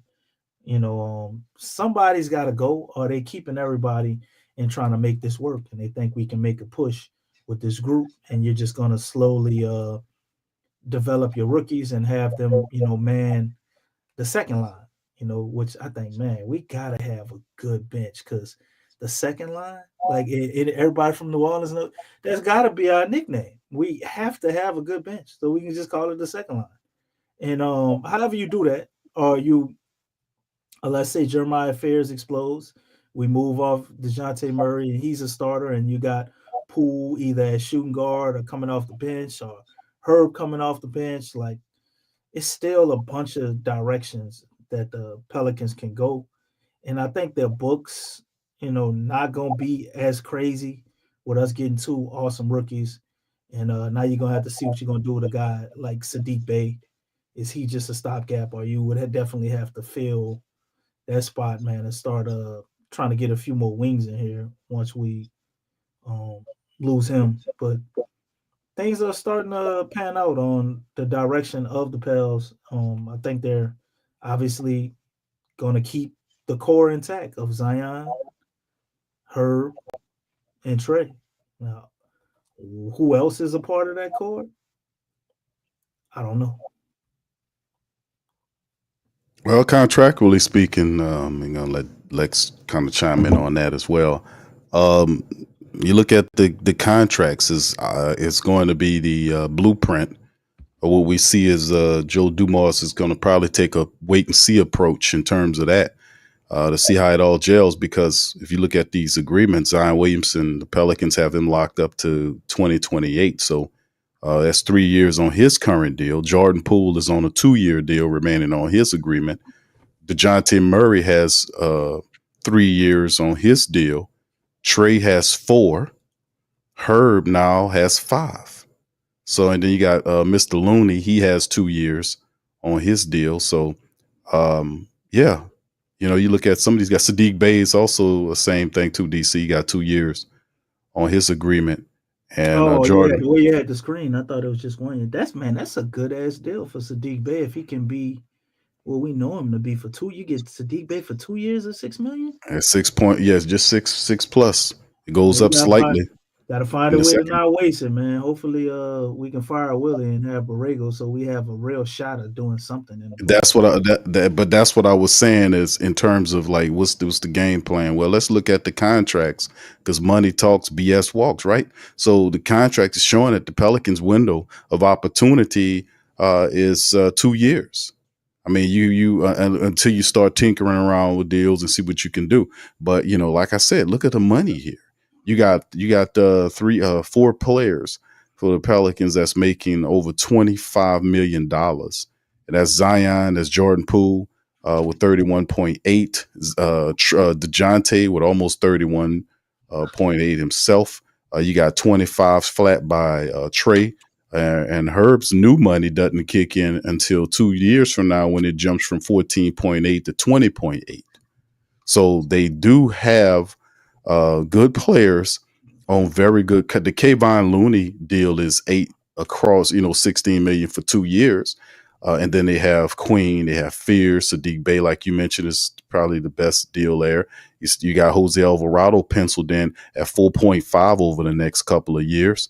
Eve's contract is going to push out. And like I said, this is what this is what we have. So the window shows you that the Pelicans, we ain't looking at no futuristic stuff. These young people are going to have to hit it from off the bench. But yeah, when you got guys making $25 million per season here, DC, Lex, that just shows you who they want to move with.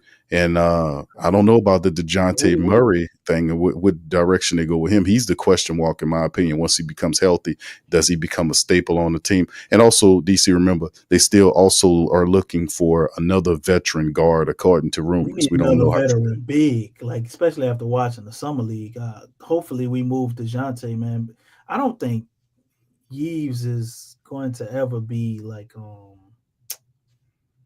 a star level big. I think he'll be a good starter, and I think that's all he'll ever be. Like you're in your second year in the summer league and you can't dominate these guys, man. That's concerning to me. At least to me, the ship is sailing on Yves. Not that I wouldn't want him on the team, and I don't think This he has early, value. DC? The ship No, is sailing on? listen to me. Listen to me. Not that I wouldn't want him on the team or don't see him as having value, right? I don't see him as ever being like the guy to be that fifth man in our rotation. I think we still missing our center of the future. Hopefully, or you would hope, Derek Queen maybe can turn into that. But Misi's, he ain't it. And I see you, Debo, the guy. You saying if Misi can turn into Clint Capella, I'd be happy. And he very well may turn into some level of that, but I think it's gonna take like 6 or 7 years, and we don't have that time with this core. We don't have 6 or 7 years to wait for him to turn into that. They need to get a big in there that can fit with Zion, Poole, Herb, Trey. Now, maybe Kevin Looney can be that in the short term till he gets better or till Derek Queen gets up to speed. And I think you can use a variation of, let's say, Derek Queen is that guy from Maryland. We can improve his defense, or he gets in NBA shape, and he's somebody, but he's still not ready to start. But this year maybe we could close games with him. His defense is decent enough to where we could have a closing lineup with him. Okay, I'm happy with that. But without that, man, I still think we need another big. Lex has told everybody time and time again before it happened, and it played out just like she said. Everybody in the West is getting bigger.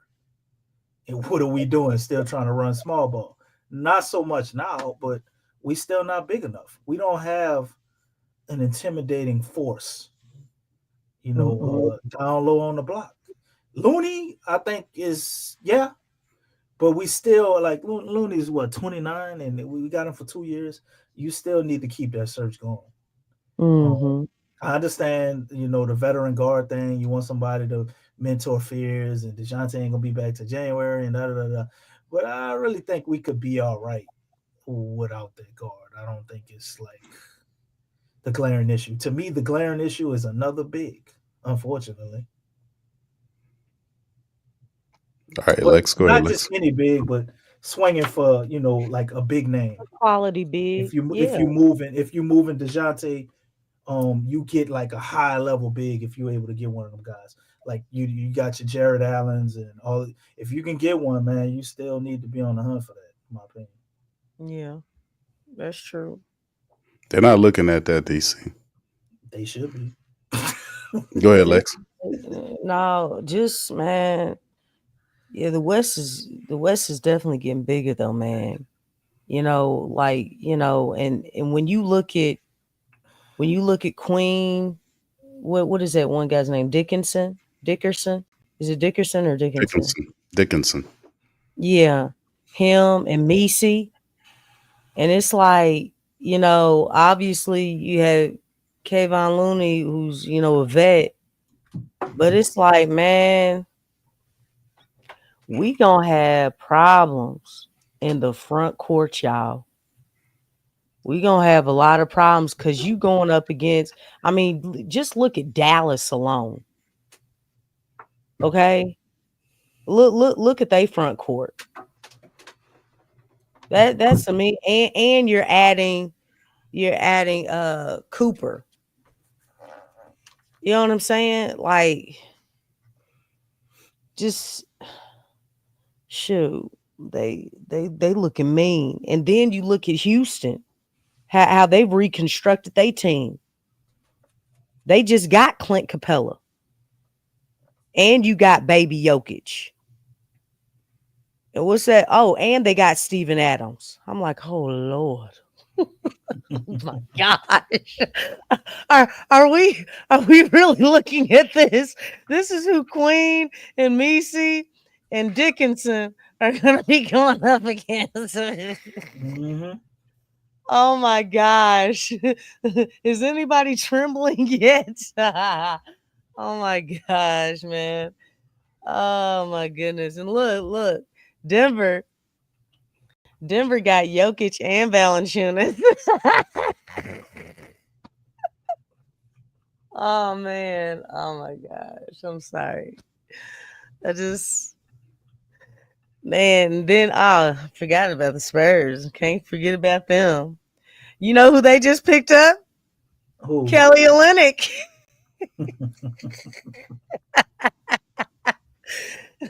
Yeah. Ah! Why did You y'all know, give up Kelly? some of their fans were speaking crazy about that. Oh my gosh. Why did you give up Kelly? Oh my goodness. For Derek Queen. Like I would have loved to see him No, that wasn't for mentor Derek Derek Queen. Queen for 1 year. That was That's why they thought he was expendable though.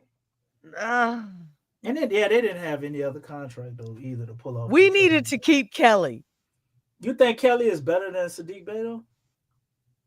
No, I don't care. You can take your pick.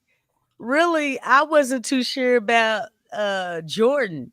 I wasn't too sure about him. I actually like Sadiq. I like him. I'm trading Kelly for Sadiq all day, every time. As much as I like Kelly, but we didn't have no other contracts. Well, you're gonna get rid of her. Yeah, you did. You're gonna get rid of Jose. You would have to give him Jose Jordan Hawkins and Jordan Hawkins. You know what I'm saying? Man. Kelly was 14. Do you know Kelly Olynyk was the perfect 4 for Zion? Yeah. He was the perfect 4. And yes, I am saying that correctly. I know some of y'all believe that Zion is a 4. Zion is not a 4. He's not. When they went to that big lineup, Zion at the 3 was actually perfect. And then you put another playmaking guard, which was actually DeJounte. It's the same setup as what you would have saw. Well, what would have been? It's not there anymore. But I use this as an example with Doncic and Kyrie. It was the same exact thing. That's what needs to be done because, according to the statistics, Zion is most dangerous when he is basically at point or at the 3, which is a wing.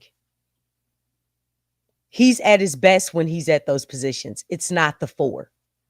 I'm just letting everybody know. And the stats prove it. Mm-hmm. You know what I'm saying? Kelly Olynyk was the perfect 4. And then, Messi, whether it was Messi or whoever they had before at the 5, that worked. But Kelly Olynyk, man, that dude, he was a stretch 4. He was very smart. He knew how to set screens. He could shoot. He was very unorthodox, but Lord Jesus, it worked. It worked. It worked. It worked. I'm just saying, y'all. I'm just saying. But we could use that high IQ. High IQ, and that's what Joe Dumars he talks about. Getting those high IQ players. Kelly Olynyk's a high IQ player. and we will miss that the most. But he's not a two-way guy, Lex. Yeah, but he's smart. But he is smart. But he's a smart player. No, but I'm saying Joe Dumars said he wanted high IQ guys. Yeah. That play on both sides of the basketball. High IQ two-way guys.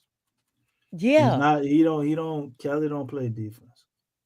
He do all the little things, like he can box out, he can set screens, he gonna hustle, but his defense was like severely lacking. See, Olynyk is smarter than Willie. Yeah, I agree. Yeah, man. I mean, if you're a smart player, I'll take that I'll take that. I mean, the dude is a very smart player. And plus, a lot of like you have to think Kelly Olynyk, he's played for the Boston Celtics. He's played for the Miami Heat. He's played for both those squads, and they're very disciplined. So whatever he was able to give, however you feel about his defense, the thing is that the fact that he's a smart player, it works. When you're a smart player, you know the game well enough. I'm not saying that makes you a strong defender, but it's like, hey, I'm smart enough. Hey, like I can make the adjustment, or I can at least give something, give effort on that end, and be smart on that end of the ball. But golly, man, I mean, the dude's a smart player, man. He knew how to pass too. Knew how to pass. I don't know if y'all remember, when, him and Zion were linking up. They were able to link up because that dude knew how to pass. I think Derek Queen is gonna come in, and I think eventually he'll make us forget about Kelly. Honestly. Yeah, it's the win, and then you have to think with this coach. I'm gonna go out on a limb. I'm gonna say this year, Lex, but maybe later in the year. Hopefully. I mean, I don't have nothing. Derek Queen, I think, is a better. Look, don't get it twisted. I want Kelly and Queen. You know what I'm saying? Like, I don't think you're understanding. I don't think you're understanding. We need the size. we need that size, man. We got in this division.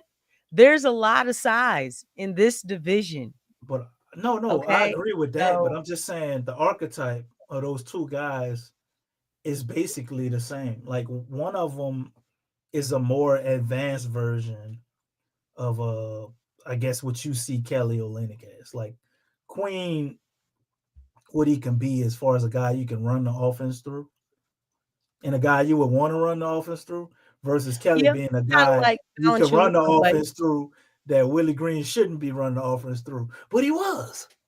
But my point is, the upside of Queen was like a tremendously better player than Kelly Olynyk, and that's saying a lot because Kelly Olynyk was a good player. But if they had both of those guys on the team, one of them not playing, Lex. Like if Queen surpasses Kelly at some point during the year, Kelly just not gonna play no more. They're not gonna be smart enough to play them together. And for the identity of what we want, I can't even say smart enough because Kelly ain't no rim protector. Queen ain't no rim protector. Or at least at this point, and I don't know if he can become one. I'm not sure, but he's not.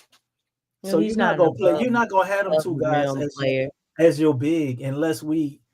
Man, I don't know. Maybe James Riggle will try some weird shit like just complete offensive. You know what? The thing is, I'm just looking at these front courts that the Pelicans will have to go up against, and like right now, the Pelicans have a baby front court. They got babies compared to these other front courts. They do.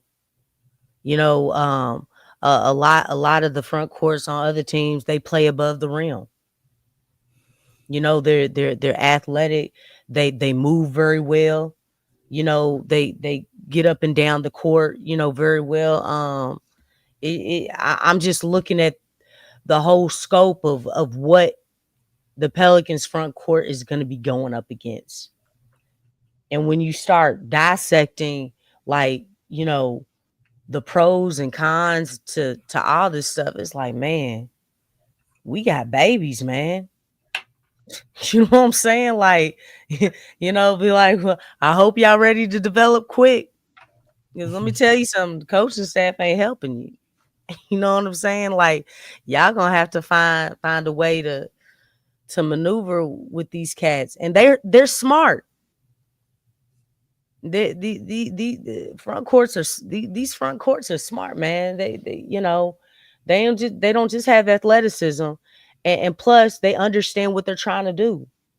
And right now, as of right now, our front court is looking kind of shaky. I'm not saying that they can't change it, but it's an uphill battle. It's a uphill battle, man. Just being realistic, not being discouraging, because I know these guys can develop, but there's some things that need to change on the Pelicans part in order for that to happen. Oh dang. Yeah, and they got Cornet. But this is a list right here. This is Bobby Morks, his breakdown of the Pelicans. And pretty much, if you look at it, he predicts that the Pelicans five, um, when healthy, looks like outside Dejounte Murray being hurt, obviously, but Jordan Poole, Herb Jones, Trey Murphy, Zion Williamson, Eve Messi. Now, I asked the faithful out there, and DC and Lex, y'all can chime in on this. Jordan Poole's scoring ability, Herb Jones' defensive acumen, his high IQ, Trey Murphy's ability, Zion healthy, Eve's hustle, rebound, running the floor, that type of thing. How does this five grab y'all right here? Y'all break it down. What do you think about this five here? After watching the summer league, man, I don't know. At first, I liked it, and I thought, like, man, we put that, and maybe Derek Queen could come in and we close. That could be a closing lineup. But after watching the summer league, I'm not sure he's gonna be ready for all that. Start the season, and it was kind of a lofty, I guess, idea when I threw it out there. But looking at this now, I ain't even. We gotta go to training camp, man. I think Kevon Looney might beat out Yeeves, man, and Yeeves will be. Especially with Willie Green, since he's Yeah, I'm a huge calculating that Warriors to fan. the equation of him being a vet guy, and I'm not sure. Now if Dejounte was starting, he for whatever reason had a good connection with Yeeves, and I think he was able to utilize him a lot better offensively. We would still have that defensive issue. But I'm not sure how Yeeves looks offensively with this lineup, which you don't need a ton of points from him, but he need to be able to catch them lobs, make guys at least constantly think about him in that dunker spot. And maybe Jordan Poole can do that, or Zion can get him going with that. But I'm just not sure. I think Kevon Looney, his chemistry that he got with Poole, his ability to be able to set hard screens, be an absolute monster on the boards. He can get offensive rebounds too. So we're not losing anything that Yeeves will provide. And I think we're gaining more of an interior presence, defensively. I don't think Looney would just let it be a layup line, although I don't consider him like some all-world rim protector. I think he's a better rim protector than, anybody else we have right now.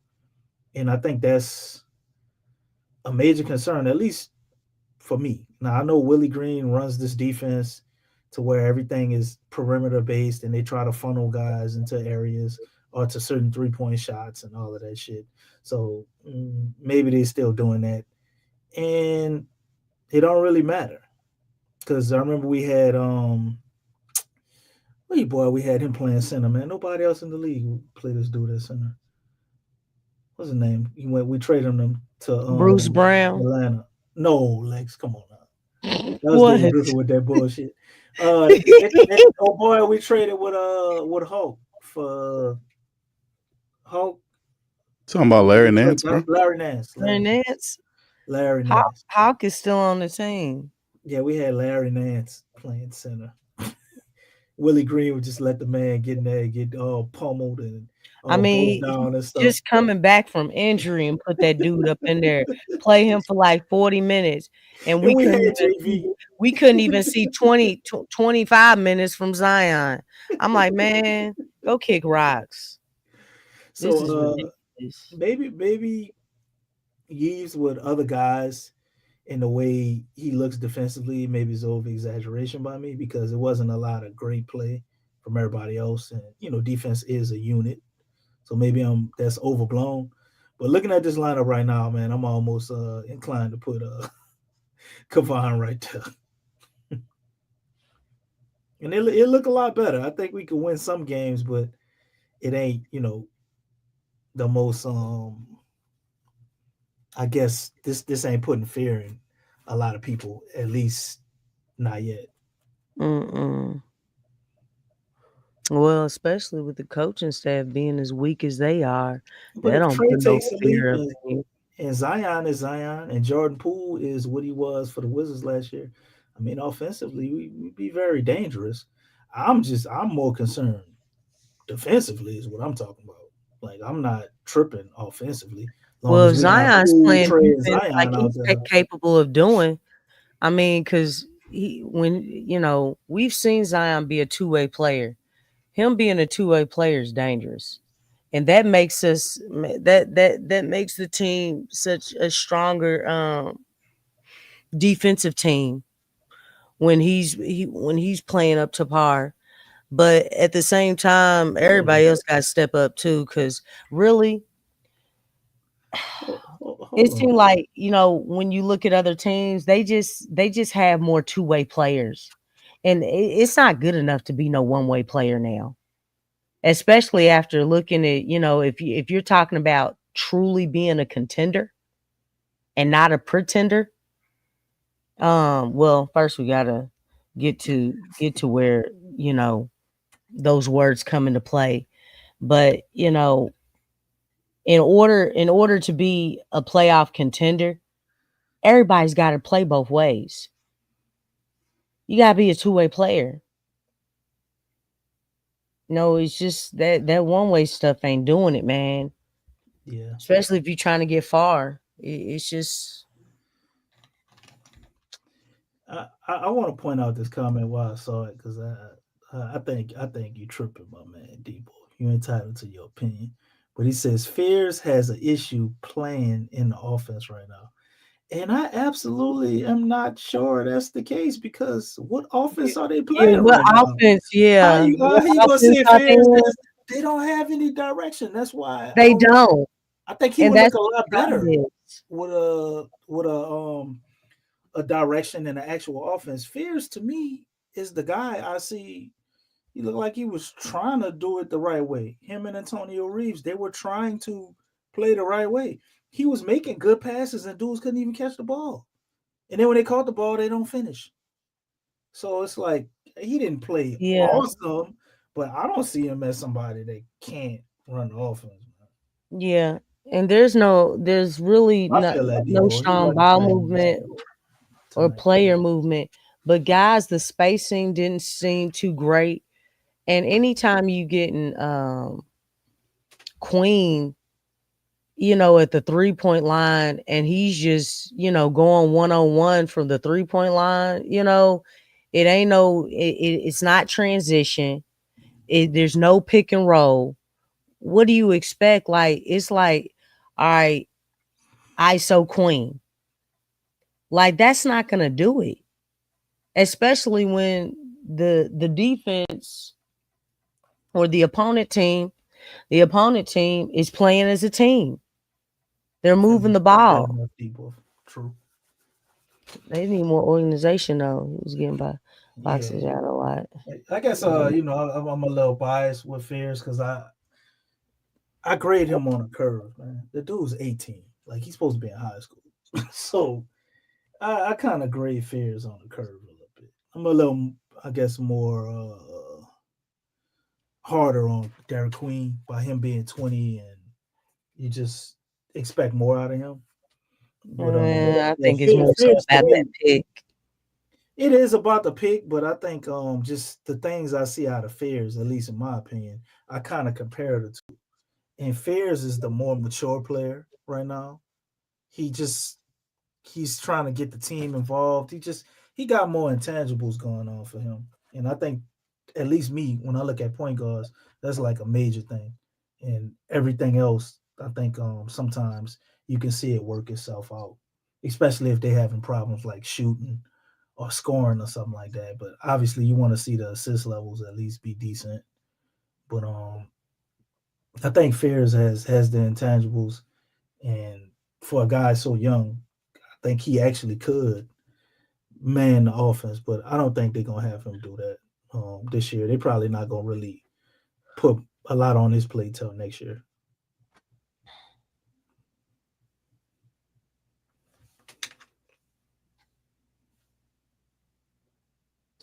It's a lot to unpack here. Not really, but it just seems like the same unpacking. When we have these types of conversations, yours is better than Queen. It's obvious. Well, yeah, he was the number 7th pick. All the Lakers did was foul. Yeah, but they're the Lakers, and the Pelicans have there's a lot going against the Pelicans, the organization, the team, everything. And because there's a lot and it's been going on for so long, they got to break out of this rut. And they got to break out of this rut by coming out and playing better, coming out with a better game plan, working harder and wanting it more than the other team.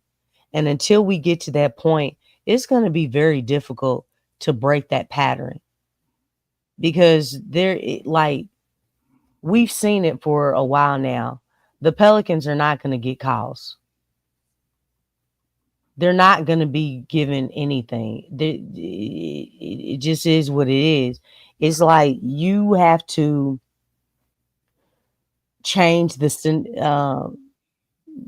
whole scenario, the situation, and how people treat you, how the refs call your games. I mean, even the media. Shoot, the media dogs the Pelicans. And so when you have that, it's like you have to, in order to change that, you can't be nice. You have to approach this thing with violence and be cutthroat and get after it with a chip on your shoulder, playing with an edge every single night to change that narrative about your organization. Mm-hmm. You have to do that. And that's what the problem is. It's like you still have, all these nice people, these so-called nice people, and like talking about, we got to play with force, or, you're not backing your players, let alone the best player on the team. You're not doing those things. And so how do you expect anybody to respect you when you don't even have your own players back and stuff? And you don't feel anything. You have no conviction. You have no edge. You don't approach the game with violence. You don't have, when you speak, like you being dead serious, you mean business. Like that's not what anybody's getting from you. And so you're not going to get calls. You're not going to get calls. Man, you know why the Thunder get calls? They get calls because they play with grit. They play with an edge. They're consistent. I don't even think they had a game where they lost more than 2 games. If they lost 2 games in a row, they won the next game. Didn't they say that, DC? What? I couldn't hear you. What you said? As far as like the way that OKC played, like they were consistent. They played tough in every game. Oh yeah, definitely. They played with an edge every game. They didn't take games off. Even games that they lost, they were still busting their butt trying to win. Like you have to send that type message if you want respect. And it didn't take long for them to train. Man, oh, they the youngest team in the league or one of the youngest teams in the league. Man, bump that. Who cares? We gonna go out here and we gonna play hard, tough, and like we veterans. Mm-hmm. We ain't falling for we young and all that other stuff. They came out and they played with the edge and they got their respect. And the Pelicans, they haven't come to that yet. And so, in order to get respect from refs and other coaches and other teams and all that stuff, man, you got to come with it, man. You have to start looking at these games differently. You got to wake up and just approach the game differently. And I think DeJounte, one thing that he did say is that when you it's not just about specific pieces within. It's about within the organization. It's about everybody's role. Everybody has to play their role, and if you don't have that, it makes it very difficult to really apply that winning culture and that grit that you need in order to win games. Mm-hmm. All right, and let's cover this final one right here. And before I do that, y'all do us a service: hit the like button and the share button, fam. Share the show's links on your social media feed. PPR in here. The pretty much the weekend show covering the Pelicans' latest stuff, and I got one more article to share with the fam. This one right here. I get the full screen on right here, as you guys can see. The Malcolm Brogdon rumor. Of course, this is the one I alluded to just not too long ago, and Jake Fisher of the Stein line kind of dropped this one about several teams, including the Pelicans, have shown interest. Hold on here. Has shown interest in acquiring Malcolm Brogdon. What do you guys think about this one here about Brogdon? And why would the Pelicans be interested in the 32-year-old point guard who averaged 13 points, 4 rebounds, 4 assists, 43.3% shooting from the field, less than 29% from downtown, and 88% from the foul line? They're looking for a guard. They've been rumored looking at Brogdon. We heard about the Jonathan Kuminga thing. Let's see what you guys have to say about this here. To start off, DC. Brogdon has been a guy I feel like it's been about 6-7 years we've been talking about Brogdon, right, Q? We didn't watch his his whole prime pretty much damn near gone away, bro. And it was completely wasted. Crazy, bro. We've been saying this shit about this for years. Go ahead, DC. I'm sorry. You can see Brogdon in Indiana and Milwaukee is when I kind of really liked his game, and I think he, as somebody that come in and be an added vet, but on the flip side, he can actually give you nice production. Brogdon, it's not that he's a bad player, but I can understand why people wouldn't want him because he has a little bit of an injury problem. And saying that here, that ain't what you want. But I like it if we're not overpaying him, because the way I see it, Fears, and I've always looked at that as unless he completely wowed, in either the preseason or summer league, he still has a chance. We know Fears ain't gonna be the starter, and to start the season, he's not gonna get heavy minutes. He's just not. They're gonna put him in the G League. They're gonna try to bulk him up, have him gain some weight, and get used to the physicality of playing with grown men. This is a kid who's supposed to be in high school. I think he'll turn 19 maybe right around, the league starting. So they definitely go send Affairs to the G League. If not, if it's just for a week or two. The only way I see that not happening, if he goes to training camp and he's just awesome in the preseason and he's just awesome, and then in that case, you have really no need for a Malcolm Brogdon. But the need for another guard or point guard, I think, is that you might actually have Fears starting off in the G League, to begin the season. And hopefully, before the halfway point of the season, he comes in and he builds a spot in that rotation or earns a spot in that rotation, and he creeps up on his minutes. But because of how young he is, I kind of think that that's the plan for the Pels, and that's always been how Joe Dumars and company sees him, not just Willie, because Willie will have a damn rookie that could be an all-star, and he'll send him to the G League. But I think Malcolm Brogdon is somebody who could come in and he can give you nice production in that limited time that you actually gonna need it before DeJounte come back. With DeJounte coming back, you still got Jose, and you're gonna have Jordan Poole that's probably gonna play point guard for you most of the year until DeJounte gets up to speed. I don't know if they bring him back. It probably would make sense to have him come off the bench coming back from Achilles, instead of just throwing him out there and starting him, and you mix him in with the starters, in spots. But Brogdon could come in and he can fill that hole of quality minutes between all of these guys. And I'm not looking at the 28%, whatever he had last year. I think he battled a lot of injuries last year. And I know this is a guy, if you put him on a good team, he can just be a good player. Almost similar to what you get from or we got from Kelly Olynyk, but from the guard position. Somebody that's just gonna play, pretty intelligent basketball. He's not a dumb basketball player. He's not like this super facilitator, but he's pretty good at that. He's like I guess a combo guard that's actually intelligent.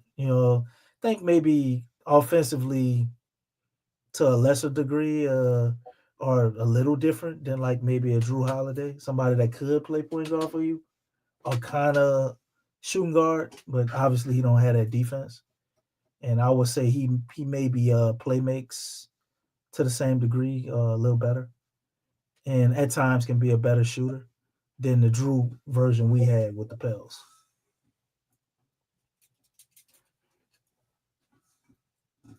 Okay, Lex, what you thought about the Brogdon rumor with the Pelicans? Does it make sense? A lot of people in the chat say they cool on Malcolm Brogdon, I guess, at this stage of his career.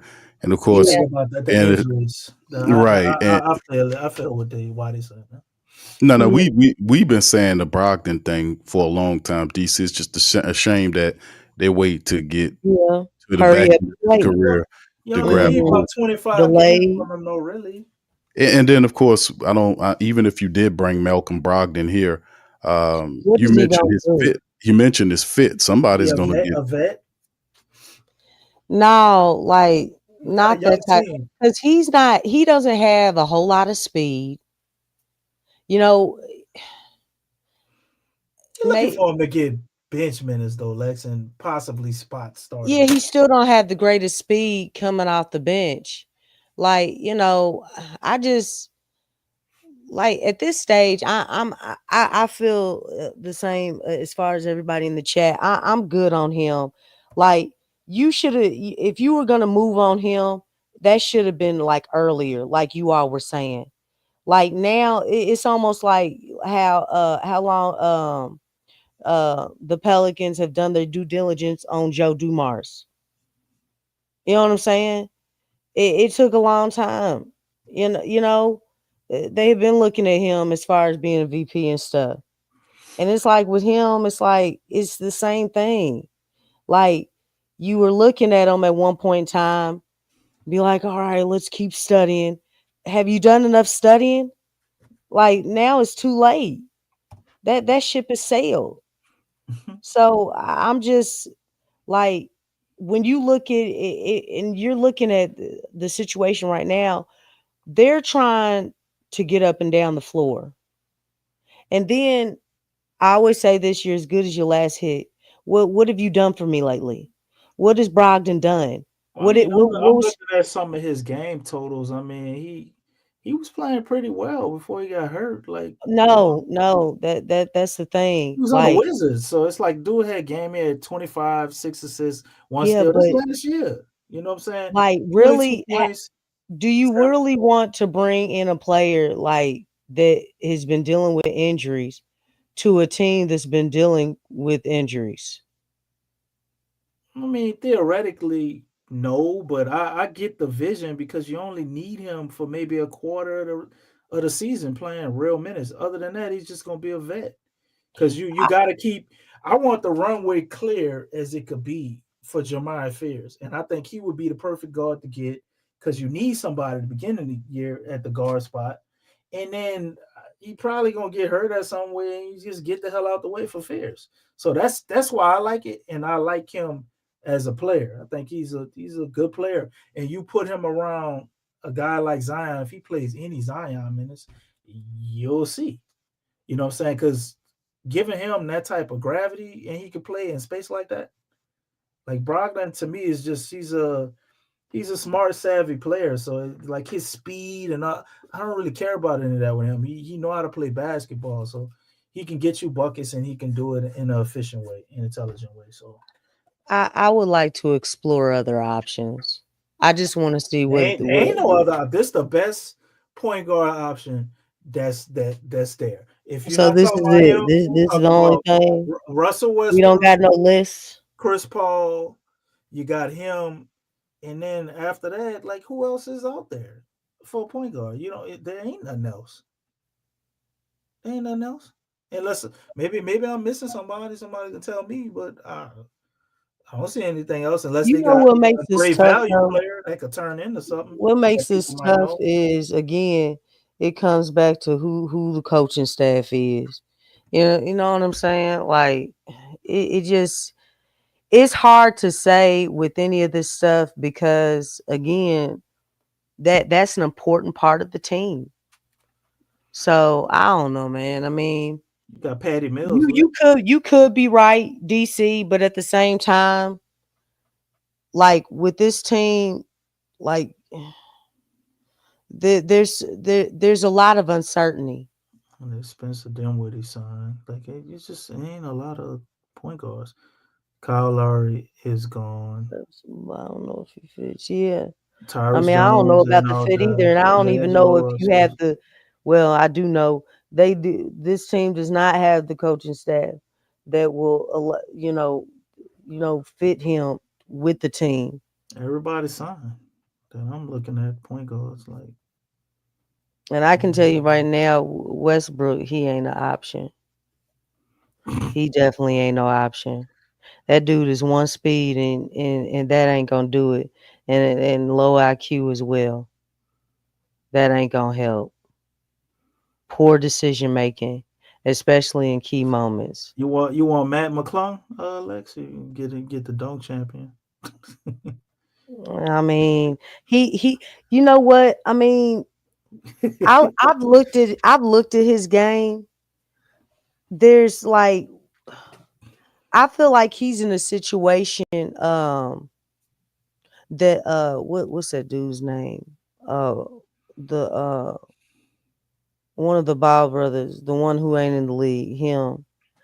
He's in this kind of similar situation as him. LaMelo. He doesn't yeah, No, he not he LaMelo. doesn't D'Angelo. yeah, Leangelo. one of them. You He said said one of them. D'Angelo? Leangelo. Yeah, him.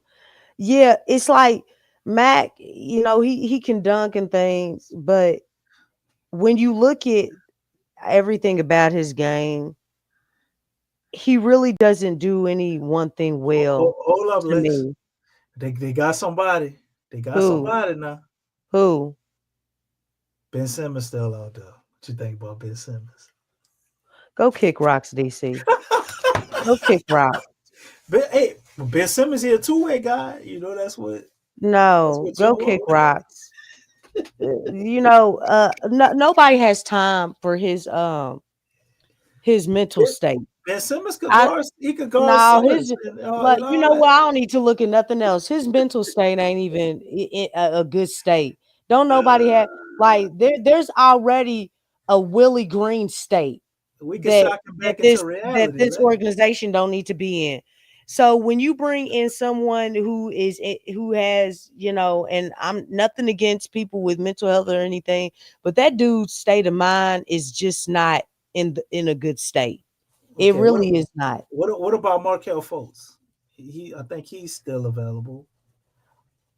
And Cameron Payne. I don't think his game is available. We got your boy I Alpha think he's Pete. with Sacramento. He signed with Sacramento. I'm looking at it right now, and I think they're saying he's a free agent. Let me see. We got the wrong year. He ain't getting that, Debo. I can tell you that right It's now. saying he available. His state of mind will not allow him to get a bigger contract than the minimum. Talking about Ben? Yeah. Yeah, his state of mind, like that's what his problem. Like, dude, your confidence is like was struck by lightning. I mean, we could just bring Brandon Boston back. He's running people away. No, I mean, but you know what? If you're talking about when, I Patty mean, it's Mills. nothing against Brandon Boston because he is a bucket, but I don't think he was really used properly. He wasn't really used properly at all. Again, look what Malcolm we going Brogdon was back getting to. $22 million. God damn. They was paying him $22 million last year. Wow. I don't know, man. There's just not a lot of options, man. I mean, when you talk about winning and you trying to win, like you're trying to like change the culture and things, it's like none of these options are really, you really ain't jumping up and down about them. I mean, it's the end of free agency. Yeah, I know it is. Well, not really the end, but the middle. They still got a lot of guys. You're really looking at maybe possibly doing something before the trade deadline in February. That's what this is looking like right now. Who we gonna get on trade deadline as far as a point guard? Well, hey, something always comes up. And what sense does it make? And whoever you got to trade to get up the salary, the only tradable salary you got right now is Jose. But and Hawk. That's what I'm saying, Debo. His state of mind. That's the biggest concern for me, and nothing else. We don't even need to get to nothing else because his state of mind ain't in a good state. Oh, you still talking about Ben Simmons? Nah, yeah, I was responding to what Debo was saying. Oh, okay. Because it's like if his head was right, but that's the thing. His state of mind. Like it's like the Pelicans don't have time for that. If you're trying to change things and you trying to get aggressive, like Joe was talking about, Ben does not fit that timeline. He ain't ready. Yeah, the big market team. You could give Ben Simmons. You could give him $4.5 million. No. His state of mind is a problem for me. He's that big crazy. Yeah, he definitely crazy. But we ain't got a lot of options. Patty Mills would be my other option. Brogdon or Patty Mills. He's a small guard. We need size, man. They're not starting, Lex. I know, but still, we need size off the bench. I mean, what are you talking about? It's a vet. It's all a these vet. mighty mouses and stuff. You looking at it the wrong way. It's a vet that's gonna come in. You helping show Jonathan Fairs the right way to play, and you doing all this in preparation of DeJounte coming back. When DeJounte come back, we really don't even need you, unless Jose hurt or something. Don't need you. It's insurance, and it's another vet for your rookie point guard. Because I'm sure DeJounte, maybe they have a relationship or whatever, and he mentors Fairs a little bit. You need somebody to show him the right way to do the basic stuff on the court. So it's like, that's how I look at it. It's almost like having a teacher, for your star up and coming pupil. We don't have nobody that can really teach him through example, with DeJounte being out. So him seeing Brogdon, Patty Mills with DeJounte, and you watching this in film, and you seeing how you're supposed to run this or how you're supposed to do that or how it worked in the NBA, I think would be highly beneficial for our young point guard. So that's why I'm looking at it like that. And the Ben Simmons thing was really just a joke. I know you was gonna eat that up. I don't want no damn Ben Simmons. No, hey, you know what? I'm looking at the fact that the Pelicans just, last season was horrible, DC.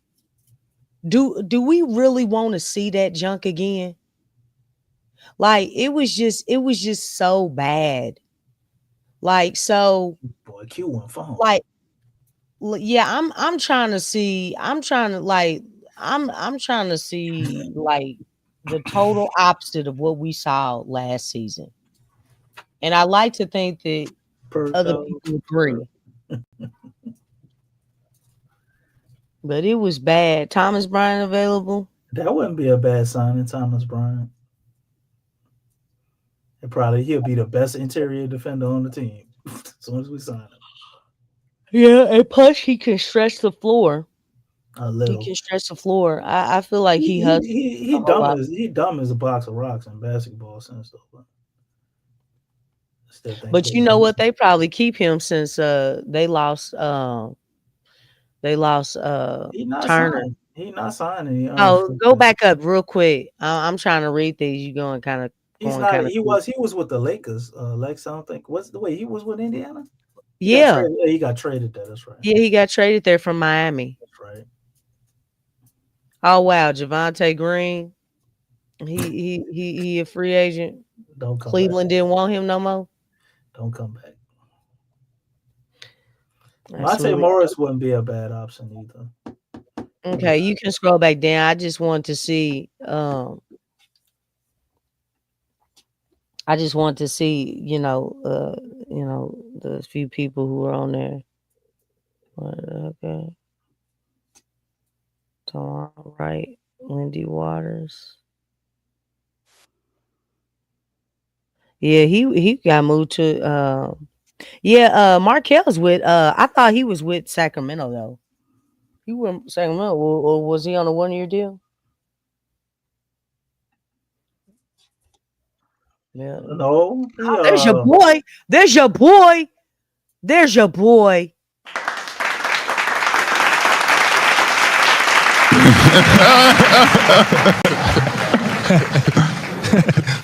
I don't know who that is.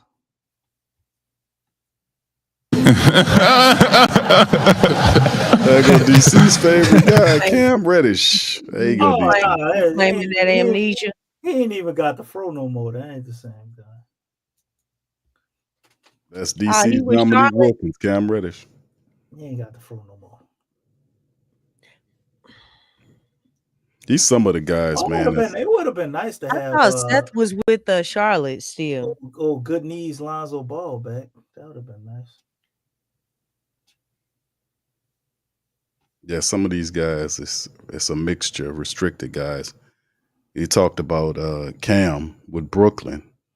I think it's a money issue going on with him as well. So he's trash. That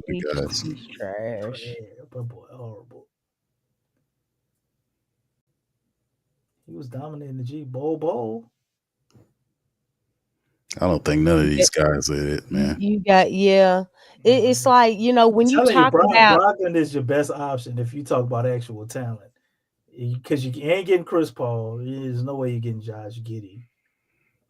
We don't want Brogdon your best option. Talent and money wise, probably being able to get somebody for a lot cheaper than what you should be able to get them. All these old players popping because nobody ain't letting young cheap players go. Like the CBA is, man, it's hard out here. It's hard. It's far in, and it's far into it too, DC. That's the whole point too. Like this dude averaged 25 points a game, and this man can't even get a contract. They're holding it. Right. Yeah. Like this man. You're gonna eventually get one. Things are weird right now. You're gonna eventually get one. It's just a bad time right now. But eventually Cam Thomas is gonna get a contract, man. He gonna get that big contract that he's looking for. I mean, it's a young player upside, man. It's a terrific player. So I mean, he gonna eventually get it. He knows that. It's all a matter of time. But like I said, a lot of these guys is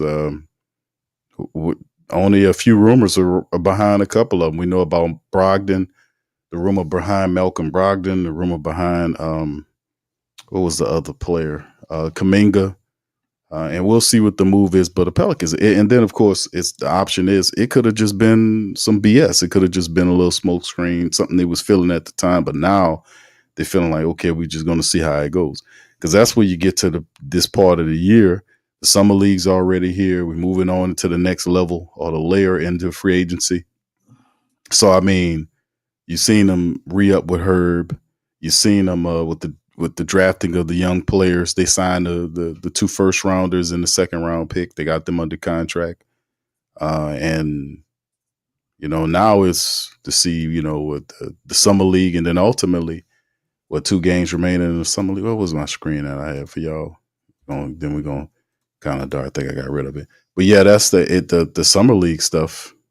the next couple of games. I think one's Tuesday and the next one's Wednesday with the Pelicans coming up with the Blazers. And what was the last one, fam? I forgot the matchup behind. I think it's the Thunder.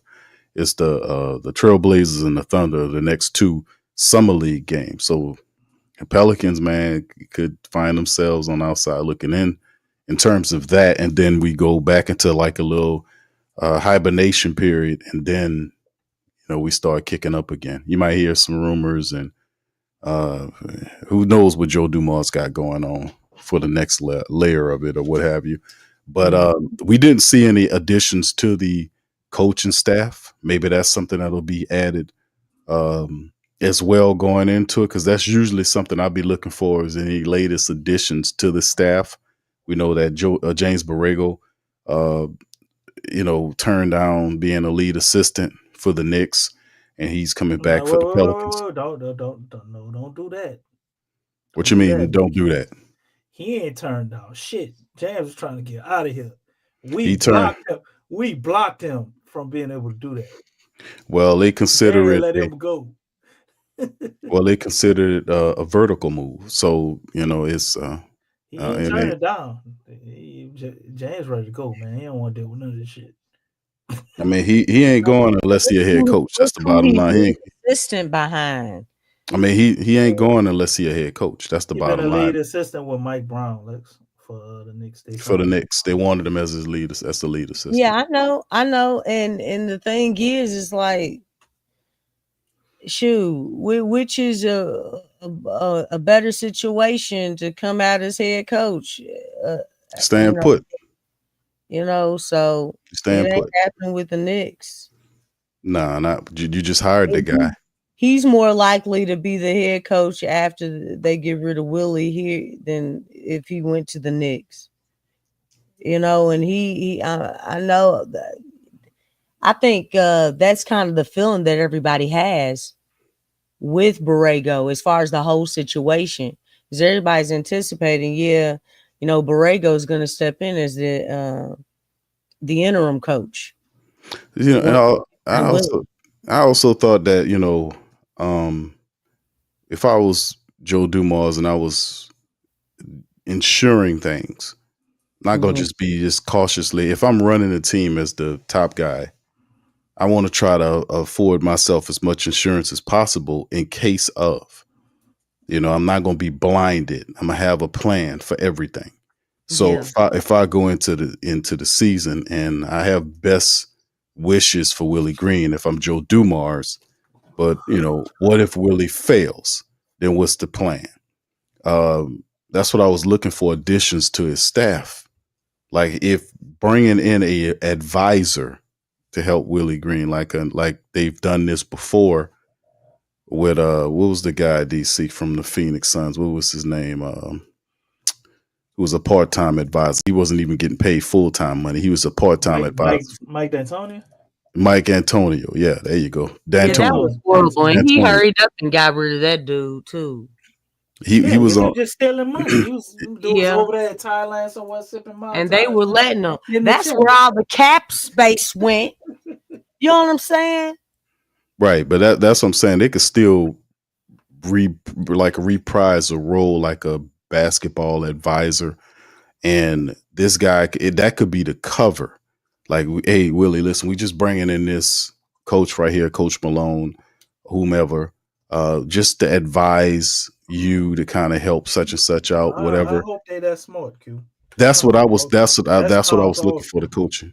Right. And then if Willie Green fails, then you can supplant Willie with this advisor who you would end up getting your coach as well. So, there's still time, but that's what I was looking at. If they would change the coaching staff, adding new coaches to Willie Green's staff.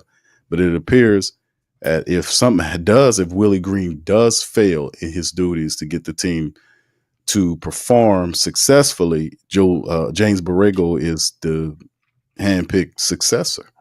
Man, I think if James Borrego is the coach, we go to the playoffs and we can actually win a playoff series, bro. I'm not saying we will, but we can. Well, Willie Green, we can't. I don't even care who the matchup is. We can't win the playoff series. If by the possibility we make the playoffs, we can't win a series. He gonna fuck it up. Well, I mean, and that's because once again that goes back to creating an identity the team could believe in and play behind, and that's Willie Green hadn't done that. And like I said, he's failed there. He's failed on many different things, including the fact that his defense is not all that. I mean, he's supposed to be that defensive guy, but this defense is just it's lacking all over the place, man. So yeah, it's not, he's not doing a good job there. But anyway, listen. Last thoughts before we close down the stream. DC Lex, the floor is yours. And a shout out to the fam for being here. Almost 1:00. We in the building. PPR representing. Hit that like button, man. The diehard Pelican faithful in full effect. Hit that like button and the share button. If you're not a sub up. Hit the sub button. It's free. PPR in the building. Lex, DC, last thoughts before we close out. James Borrego come through to save the day, man. This is what it's come down to. A goddamn again. We started the show talking about the summer league, and due to the atrocious strategy and coaching that we witnessed tonight, we wound up basically talking about coaches for at least half the show. That's gonna be the topic every night. But they don't change something. But nonetheless, James Borrego has returned as our assistant, and we already reported that multiple times. And I think this all kind of hinges on him, man. It would be an awesome audition for him to be either the coach here or get a job somewhere else. And I'm telling you this, I have a very strong, sneaky suspicion that if James Borrego is the head coach, that would do wonders for Zion Williamson. I think Zion probably would play the best basketball of his career on James Borrego. Because one thing I know about James, I just think the type of coach he is, he seems a lot more rough, not as soft as Willie. Zion responds to that. He like coaches that are a little bit more up in your face, rah-rah, or violence, as you heard in his post-game speech of the game he coached, as well as he's going to make sure that our guards are playing good and they're scoring on the perimeter. And to me, that's always been a recipe. If you can get a little bit better three-point game going, you make life easier for Zion. And you have a coach that can actually draw up plays and schemes to do that, as well as I think he would be able to get real creative with a guy like Zion. So you're going to see more alleys. You're going to see more of the stuff we talked about what Zion should have with the athleticism he has, man. And the guy that Trey is, you can't tell me you can't draw up plays to where Zion has at least 6 to 8 easy points without the foul line every game. A free layup here, a dunk here, there, an alley here, there. That should be a every game thing with Zion. Him going back door or something. He's an excellent cutter. And also, you could say the same thing about Herb Jones. So Herb getting that contract, man, I think is awesome. We locked him up, got Herb in the building for 5 years now, basically $100 million. Excellent value. I keep hate talking about goddamn coaching, but even with Herb, it's like I gotta look at him and wonder. We see Herb get better and better and better, constantly working and working and working. How good can Herb really be? Especially if you put him with a coach that can actually help him develop, and he ain't got to do everything on his own. You look at Trey Murphy, same thing. Jordan Poole, not sure exactly what we're going to get, but what I think we're going to get is an awesome, awesome perimeter player that could get his own and sprinkle in some playmaking. A lot better playmaker than I think people think. I know it's a lot of question marks about his basketball IQ. I don't think it's that bad. I just think he's in the mold of Jamal Crawford, those type combination guards. I don't necessarily think it's because he don't understand the game, but you know, respect the people who see that. I definitely don't see him as no Chris Paul orchestrating the whole offense. But Jordan Poole can be everything CJ was, if not more, and more efficient. You know what I'm saying? So you lose CJ, you gain him, and then you got what the show was about tonight with our rookies. I don't think anything has changed from my standpoint on how I view these guys, how I view what their future will be. I'm still extremely high on Derek Queen, still extremely high on Jamiah Fears, and I don't do drugs, so I ain't talking about that. And I think that they, obviously got some work to do. The youngsters, we just drafted them, man. It's only been like 2 or 3 weeks they've been here, and I think this can be a positive. Them struggling through the summer league, it can dispel a lot of, I guess maybe the notions they had about the NBA, or them coming in and think they're gonna dominate just immediately without putting the work in. Especially Queen. I think him taking this hit is gonna do wonders for what he can turn into. And regardless how they play for the rest of the summer league, I do think we'll have a game. We're gonna get a game here in one of these where either one or both of these guys will look tremendous. Maybe in the same game, maybe in alternating games or whatever, and it'll kind of, I guess, dispel a lot of the unexcitement we have, because it's just not a due diligence being done to them to being put in positions to succeed. But I think the talent that they have can shine through and jump over that at least for a game, and probably show you some of those flashes you were hoping to see, or those things that can transcend them into another stratosphere of a player that we have, or what they could be in the future as far as having a star player. Because I think both of these guys have star potential, and it's just a matter of whether they can, you know, reach it. So that's it for me until next time. And man, I just hope we have a more entertaining game when we come back here on Tuesday. All right, thank you, DC. Lex, floor is yours for the final comment. Yeah, we just gotta wait and see, when the season starts. Um, it's already a whole lot to unpack with you know with the rookies, with the team, the coaching, and everything else. But yeah, just gotta wait and see, and see when they gonna get rid of people. If it's before the first game or after the first 10 games or something like that. But yeah, um, that's pretty much it. Probably a little prayer. Probably pray about it. Maybe get some anointed oil, and just help Joe. But there's a lot to unpack here. When you're trying to change the culture of an organization, it can get kind of tricky, especially when you have a stubborn governor who wants to keep nice men and stuff. So, we just gotta stay prayed up, like for real, we really do. And yeah, we'll see come preseason, because I think at this point I've seen enough of summer league. I'm kind of ready. Like, look, let's just kind of, I don't want to say get it over with. You know what I'm saying? And then see what happens in preseason.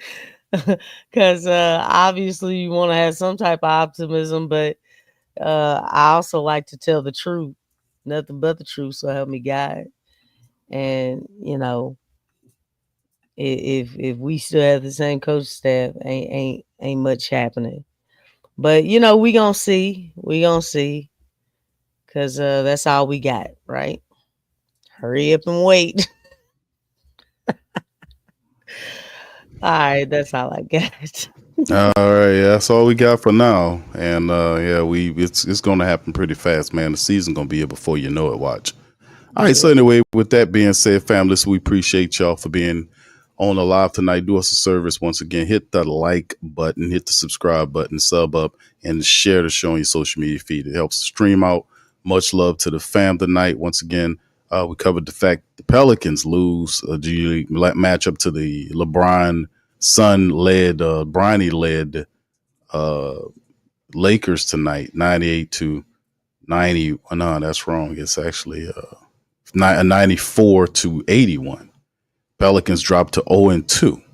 So there you go with that one, and we'll see how it looks coming around later on in the week. Tuesday and Wednesday, 2 more G League matchups. The Pelicans can try to get back to 500 with 2 wins and see how things fall. We'll see if they can improve. All right, so shout out to y'all, man. Appreciate y'all, man. Much love to y'all. As always, listen, we'll be back with more PPR final coming up middle of the week, and be looking out for those flash reports as well. So y'all hit that notification bell too for those flash reports if you want to catch on to it. So with that being said, I'm Big Q, DC, and Lex. We'll holler at you, the flock. Much love to y'all. Appreciate y'all. We'll holler at you later. Peace and go Pels. You're listening to the Pelicans postgame report on the PRO Media Network for all things Pelicans. Perfect. Fly Pelican, fly Pelican, fly Pelican. And I tell them that. Fly down, I'm a Pelican forever. Yeah, ain't gon' lie, I feel flyer than I ever been. We stay ballin', this New Orleans, I'm a Pelican. It's going down in the nest, wild, wild west. Come in town and you best, show us some respect. 3-point threat, I better make it rain. If it's something, don't jump stupid like your ankle sprain. Always said, never hate the player, hate the game. Jumper where the dame late, punch a train. Post game, Big Q, talking about business. Bird gang, YouTube, they ain't flocking with us. Lock up the division mission, get into the finals. Finish competition, then it's going win the title. I know this flyer than you can get. Such a threat that the ref just might call a tag. You could double, you could press, but you can't check. Right, left, slide by you like a Eurostep. Fly Pelican, fly Pelican, fly Pelican. And I tell them that birds of a feather flock together. Fly down, I'm a Pelican forever, Pelican forever. And never, and never, and never, and never, and never, and never say birds of a feather flock together. Yeah, fly down, I'm a Pelican forever, Pelican forever.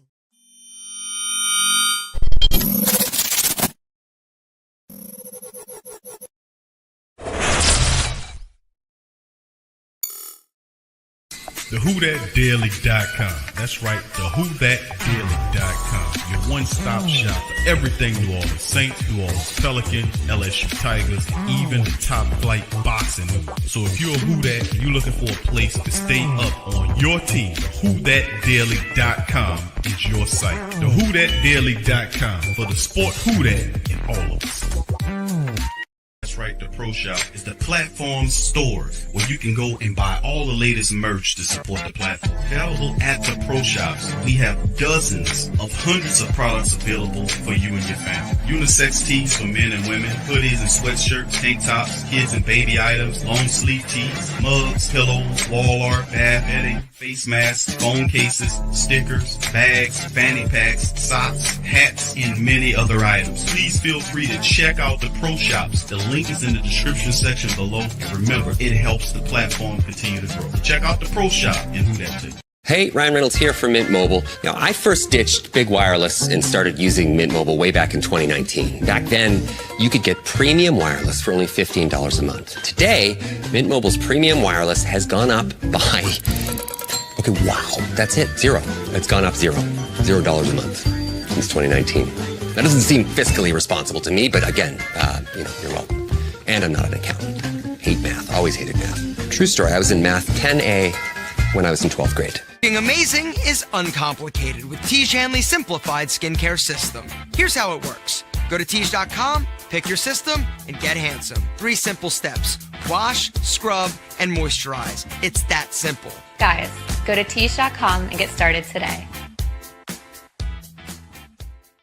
To be a therapist, in my opinion, is one of the most humbling things ever. A platform like BetterHelp is very important because it allows access to affordable mental health care.